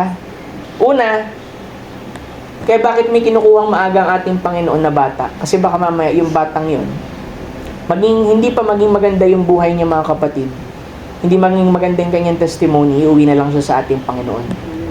Pangalawa, para kunin mga kapatid, yung pong atensyon nung pong nanay, nung magulang mga kapatid. Ginagawa yun ng Panginoon. Kasi minsan, pag tayo ayaw nating makinig, ayaw nating sundin yung saway ng ating Panginoon, kukuha siya ng ibang paraan para kunin yung atensyon natin. Yes, tama.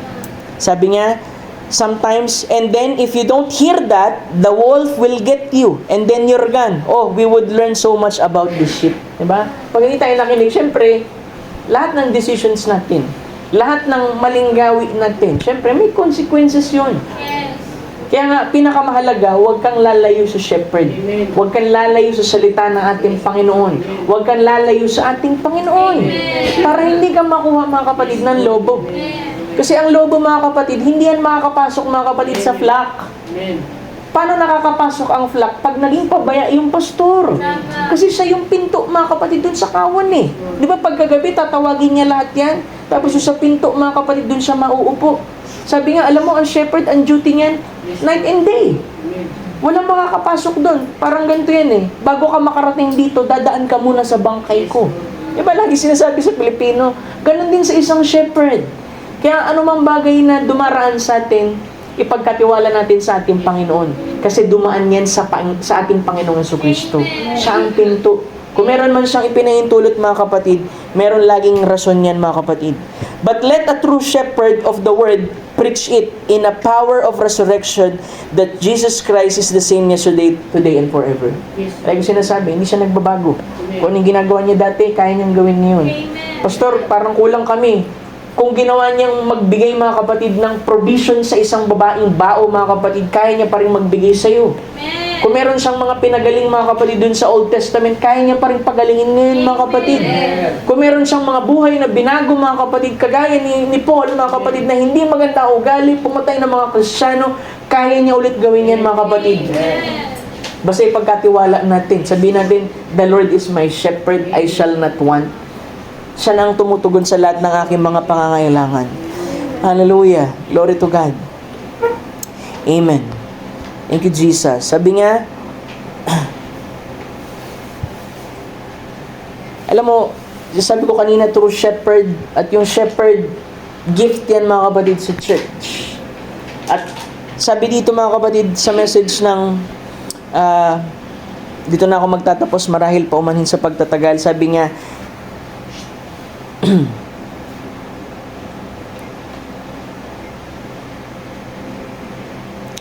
Amen. But do you see why it had to be shepherd? Bakit ginagamit ng Diyos yung shepherd bilang larawan ng kanyang pag-ibig, pangangalaga? Others was so trained in another thought till they wouldn't receive it. And today, we got all kinds of overseers, district man, bishop, priest, cardinals, popes, everything in the world trying to lead us. Diba? Kasi ang pattern niya, shepherd. Pero sa ating panahon, merong mga district superintendent, bishop, mga priest, cardinal, para tayo mga kapatid ilid. But God give us a shepherd, and that shepherd is the Holy Spirit. Amen. Ang Espiritu Santo. Saan nyo naman mga kapatid ng bagay na hindi nakikita? Kasi ito, nakikita nyo ako dito mga kapatid. Pag ako hindi nyo na nakita mga kapatid, na-rapture na ako yan. Amen. Sabi niya, listen to me now. Sabi niya, when He, the Holy Ghost, is come, yung Spirit of Truth, He will reveal these things to you. I have said unto you. Diba? Sabi ng ating Panginoon, kapag dumating ang Espiritu Santo na siyang Espiritu ng katotohanan, ay ihahayag niya sa iyo ang mga bagay na ito na aking sinasabi sa iyo at ipapakita sa iyo ang mga bagay na parating. Amen. Diba? So yung shepherd natin, yung naglilid sa atin, walang iba kundi Espiritu Santo. Diba? Maring si pastor wala dyan, pero meron kang pwedeng tawagin na shepherd. Yung inside teacher na nandiyo dyan, mga kapatid. Na that's the great shepherd, the shepherd Jesus Christ. The Holy Ghost wrote the Bible, and the Bible saw the men of old, moved by Holy Spirit, wrote the Word. Now, could the Holy Spirit pull you to create? Ngayon, ang Espiritu Santo ba ay dadalhin kayo sa isang credo? Sabi niya, ito ba'y dadalhin kayo sa isang bagay na hindi sinabi ng salita? Sabi niya, I'd be totally impossible. Ito hindi pwedeng mangyari. Ang Espiritu Santo ay magiging sinungaling kung gayon. Sabi niya, if He said that is what you should do, kung yun ang sinabi ng Espiritu Santo, itong kailangan mong gawin, then turn around and say, no, it was a mistake, and you do what the church says. Wala, sinabi ng Espiritu Santo, binigyan ka ng inspiration. Ito yung marapat mong gawin. Sabi mo, hindi, kasi church namin kasi ganito yung turo. For example, you are from a denomination, mga kapatid. It shows, mga kapatid, wala kang shepherd. Kasi dapat, mga kapatid, ang shepherd mo, ang Espiritu Santo, mga kapatid. Now, if you've been listening to something another and pull you away from the real true shepherd that lead you to the Word, the Holy Spirit, you don't have the experience. Diba? Kapag ka daw ikaw ay nakikinig sa isang bagay na maglalayo sa iyo doon sa totoo at tunay na pastol, mga kapatid, na magga-guide sa iyo sa salita, yung Espiritu Santo, ibig sabihin lamang noon ay wala ka talagang experience siya. Wala yung witness ng Holy Spirit dun sa buhay mo. Sabi niya, you do not have the witness of the Holy Spirit in your life. Pero sa tuwing hinihimay ang salita, ba't merong umaamin sa loob? Kasi nandun yung Holy Spirit, mga kapatid. Amen. God is one. God is the only one that has eternal life. And He is eternal life. And anything had a beginning has an end. Lahat daw na may pasimula ay may pagtatapos. If you're just a member of a church, it had a beginning.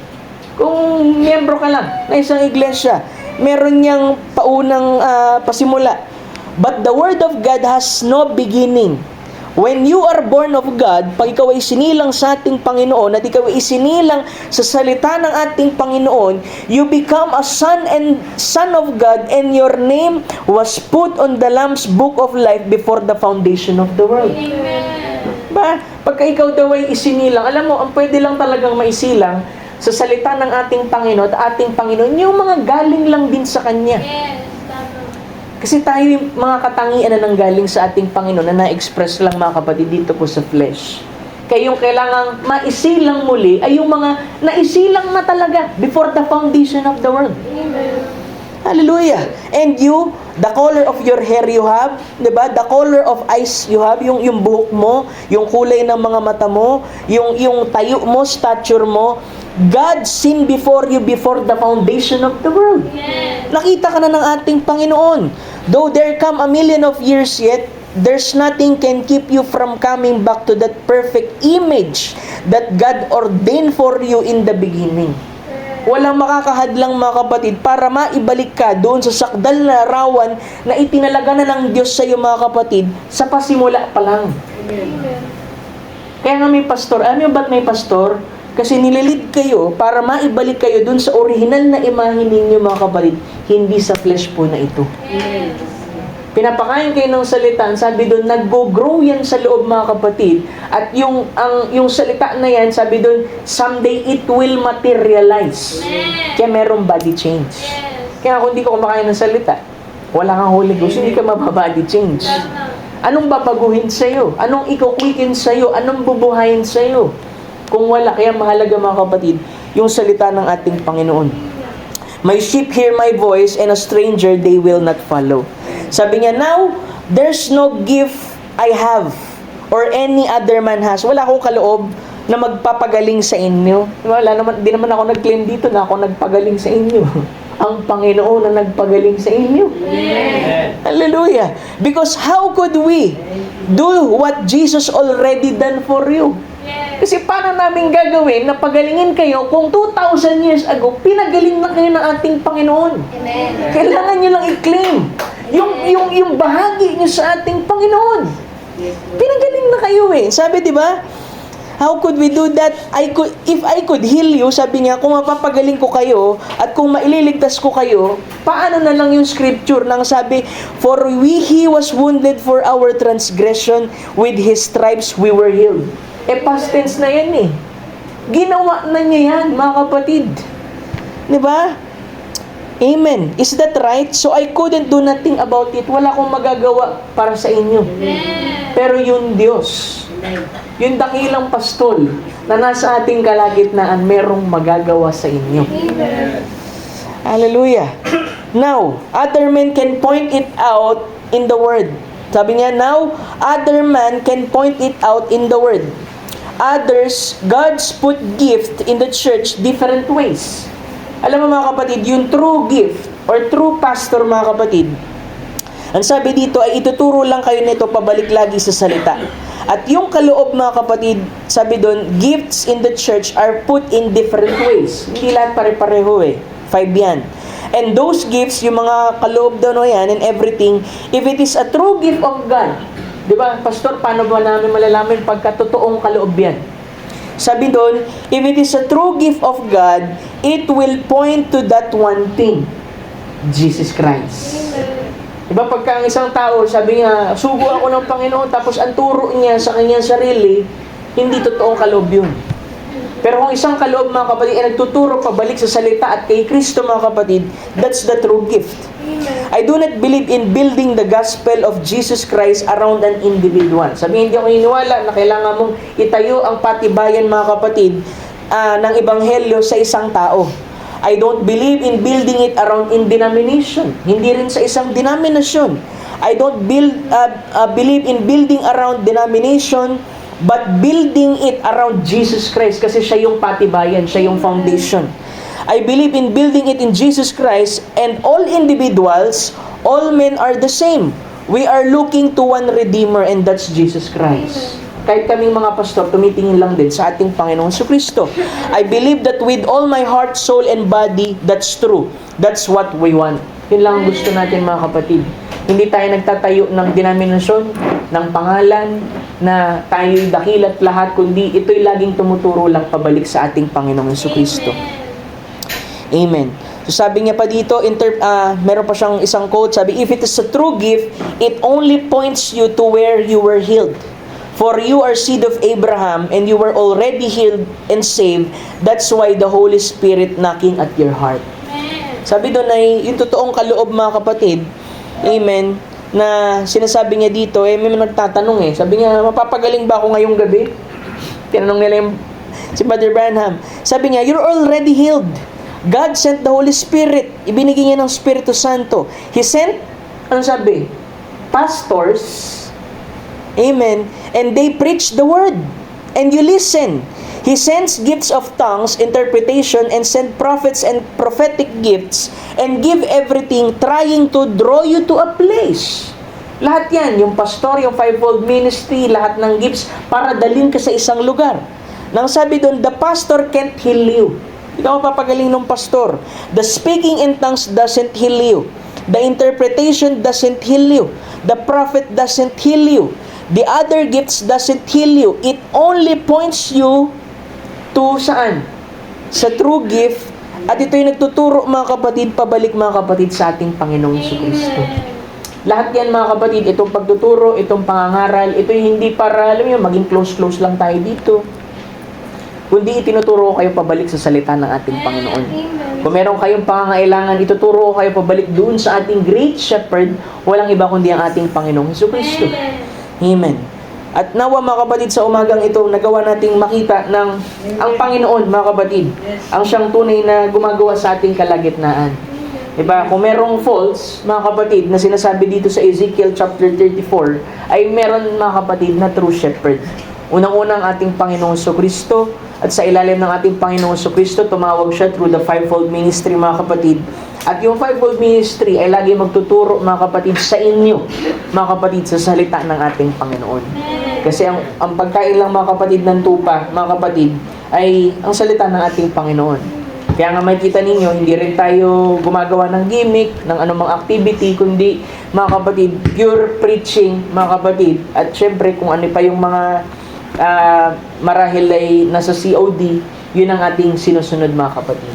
Pero I pray, nawa, bigyan tayo ng panahon, mga kapatid, tayo sa labas ay makapag-go outdoor service at magkaroon tayo ng family day para naman at least ma-enjoy naman natin, mga kapatid, yung talagang banding natin as a church, mga kapatid, as a one family of our Lord Jesus Christ. Siguro, mga kapatid, magpa-part 3 pa ako dito, mga kapatid. Marami pa akong gustong sabihin, pero kung tayo pinapatigil na ng Great Shepherd, wala tayong magagawa kundi tumigil, mga kapatid. Tayo po itatayo, awit tayo sa ating Panginoon, tayo makapanalangin, paumanhin po sa pagtatagal, mga kapatid. Awitin natin yung awit na nagsasabing pure heart. Yan ba yung gusto natin? Yan ba yung nais natin sa umagang ito, mga kapatid? Na maging dalisay ang ating puso, malagyan ito, mga kapatid, ng pinhing salita ng ating Panginoon. Nang sa ganon, mga kapatid, ay makapagpatuloy tayo, mga kapatid, sa ating Panginoon. Hallelujah. Salamat sa ating Panginoon. Your heart, thank you, Jesus.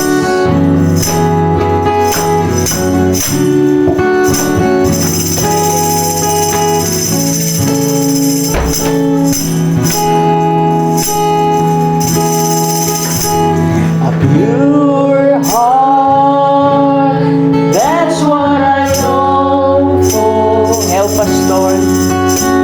A heart that follows hard after thee.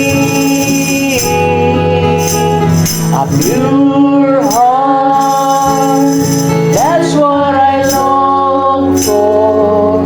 Amen. A heart that follows hard after thee. A heart that hides your word, so that sin will not come in. A heart that's undivided, but one who rule and reign. A heart that feels compassion, that pleases in my Lord. Sweet aroma of worship that rises to your throne. Pusong dalisay, pusong dalisay, ang aking nais Diyos, nalikhain mo Diyos para sa akin, pusong dalisan,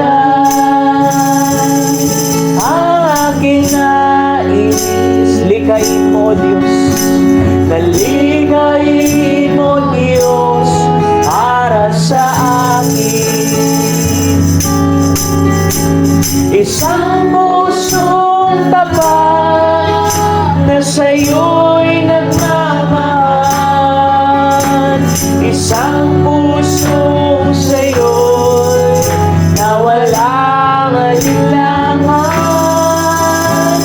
isang pusong itinitibok na ika'y parang alam, handog ko'y pagpupuri sa'yo lamang, Jesus. Isang pusong tapat, isang pusong tapat. Help us, Lord. Isang pusong sa'yo'y na walang alinlangan, isang pusong itinitibok na ika'y parang alam, handog ko'y pagpupuri sa'yo lamang, Jesus. Handog ko'y pagpupuri, handog ko'y pagpupuri sa'yo lamang, Jesus. I know I am the bride,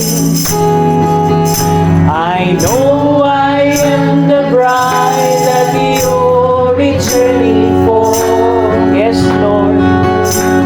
Dressed in garments white and wrinkled free. Amen. I have the earthly love that I am holding to.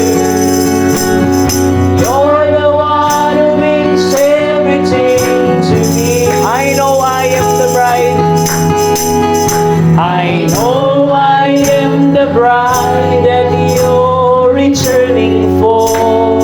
Yes, Lord. Dressed in garments white and wrinkled free. I have the earthly love that I am holding to. You're the one who means everything to me. I will sing, I will worship you, I will bow myself down humbly at your throne. Amen. I will do anything, I will give everything to you alone. Aawit ako, aawit ako, magpupuri sa'yo. Amen. Magpakumbaba sa iyong trono. Amen. Gagawin ko ang lahat, ibibigay ko ang lahat sa'yo lamang. Aawit ako, aawit ako,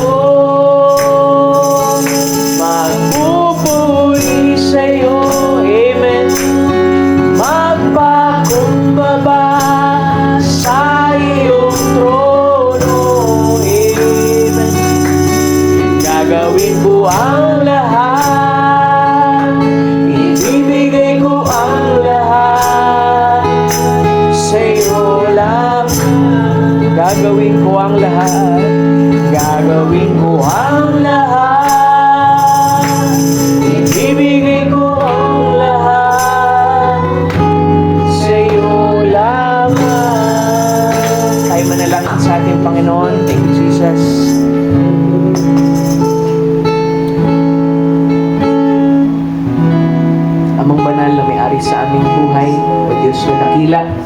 Lord, maraming salamat sa umagang ito, Panginoon, na kaloob mo sa amin. Na ikaw, Lord, ay muli, Panginoon, ay nahayag sa amin bilang aming pastol. At ang aming buhay, Panginoon, ay marapat, Lord, na mailagak, Panginoon, sa iyo. Na patuloy kami, Lord, na dumirinig, Lord, sa iyong mga salita. Pagkat ito ang aming buhay, Panginoon. Ito po ang aming kanin, Lord, sa araw-araw. Ito, Lord, ang aming kalakasan. Ito rin, Lord, ang nagbabago, Lord, ng aming isip, ng aming puso, aming damdamin. Nagtuturo, Lord, pabalik, Panginoon, sa iyong mga salita. At maraming salamat, Panginoon, na ikaw muli, Lord, ay nangusap, Lord, sa amin sa pinakasimpleng pamamaraan na ikaw, Lord, ang tunay, Panginoon, na pastor, Lord, sa loob ng iglesyang ito, Ama. Ako lamang, Lord, ay pinagkatiwalaan mo, Panginoon, bilang tagapangunan sa natural. Ngunit, Lord, alam ko ikaw ang ministering angel, Panginoon, sa iyong malit na lingkod. Na tunay, Lord, na nangungusap, umaabot sa pangangailangan ng iyong mga anak. Marahil, Lord, hindi ko makita, madama, Panginoon, ang kanilang pangangailangan dahil ako'y nasa laman. But, Lord, sa pamamagitan ng kaloob at ang iyong Espiritu Santo, Lord, ay nagagawang ma-reveal, Lord, ang kanilang pangangailangan. Maabot ito, O Diyos. At yun ay bindikasyon, Panginoon, na narito ka sa aming kalagitnaan. Patuloy na gumagawa, patuloy na kumikilos, patuloy, Lord, na nagpo-provide, patuloy na nagpapagaling ng mga may karamdaman, patuloy na tumutupad sa iyong mga pangako. Tunay, Lord, na ang mundong ito ay hindi ka na makita, O Diyos. But, Lord, ibinigay mo sa amin, Panginoon, ang Santong Espiritu upang ikaw ay aming makita, aming madama. Marinig namin, Lord, ang iyong pangunguna, Panginoon, sa amin sa anyo ng pangangaral ng salita. Dalangin ko, Lord, huwag mong hayaan, Panginoon, ang bawat salitang kanilang narinig, Lord, ay magsilbi lamang na salita lamang, Panginoon, kundi magmistula itong binhi, Lord, sa kanilang mga puso. Lord, ibunsod mo ang ugat, Panginoon, upang makapanatili ang bawat salita, Lord, sa kanilang puso. Upang ang bawat isa, Lord, ay hindi magkasala, hindi magkaroon ng hindi pagsampalataya sa kanilang puso. At lumago, Lord, ang binhing iyon na meron pong tangkay, meron pong dahon, meron pong bunga, Panginoon. Pagkat yan ang pinakalayon kung bakit mo sinusugo, O Diyos, ang iyong pong salita. Upang gampanan, Panginoon, ang layon nito, O Diyos, na kami, Lord, ay tumanggap, makilala namin ang aming sarili bilang yung mga anak, Lord. At may panumbalik kami, Lord, sa original na imahe, Panginoon, bago pa maitatag ang patibayan ng sanglibutan ito. We pray, Lord, huwag mong pabayaan ng sinuman, huwag mong lampasan ng sinuman, Lord. Ibunsod mo, Panginoon, ang iyong kapangyarihan, Panginoon, ay mamalas, Lord, sa iyong mga anak, sa bawat kaluluwang nasa dakong ito, Panginoon. Bindikahan mo, Lord, ng iyong presensya, at ikaw, Lord, ang siyang patuloy na magningning, makita, Panginoon. Pagkat ikaw, O Diyos, ang siyang tunay na mabuti sa amin. Sabi ng Scripture, ang mabuting pastol, Panginoon. Kung meron mang mabuti sa amin, kung meron mang kapuri-puri, kung meron mang bagay na katangi-tangi, ikaw lamang yan, O Diyos. Ikaw ang patuloy na itinatanggal namin sa aming buhay. Hindi ang aming gawa, kundi ikaw, O Diyos, na siyang tunay na gumawa ng lahat ng bagay para sa amin. We pray, Lord, na patuloy mong ilid, Lord, ang maliit na kawan na ito, Panginoon, pabalik, Lord, sa iyong kaluwalhatian. Huwag mo pong pabayaan, Panginoon, ng sinuman.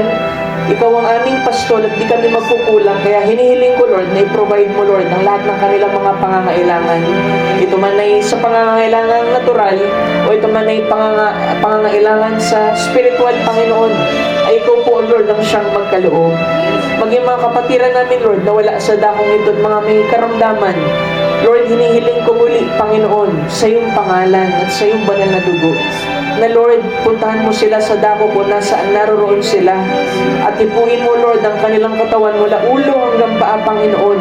At tanggalin mo, O Diyos, ang anumang mikrobyo, anumang karamdaman. Pagkat ang sabi mo ay walang maaring karamdamang tumayo sa iyong pangalan, Panginoong Jesucristo.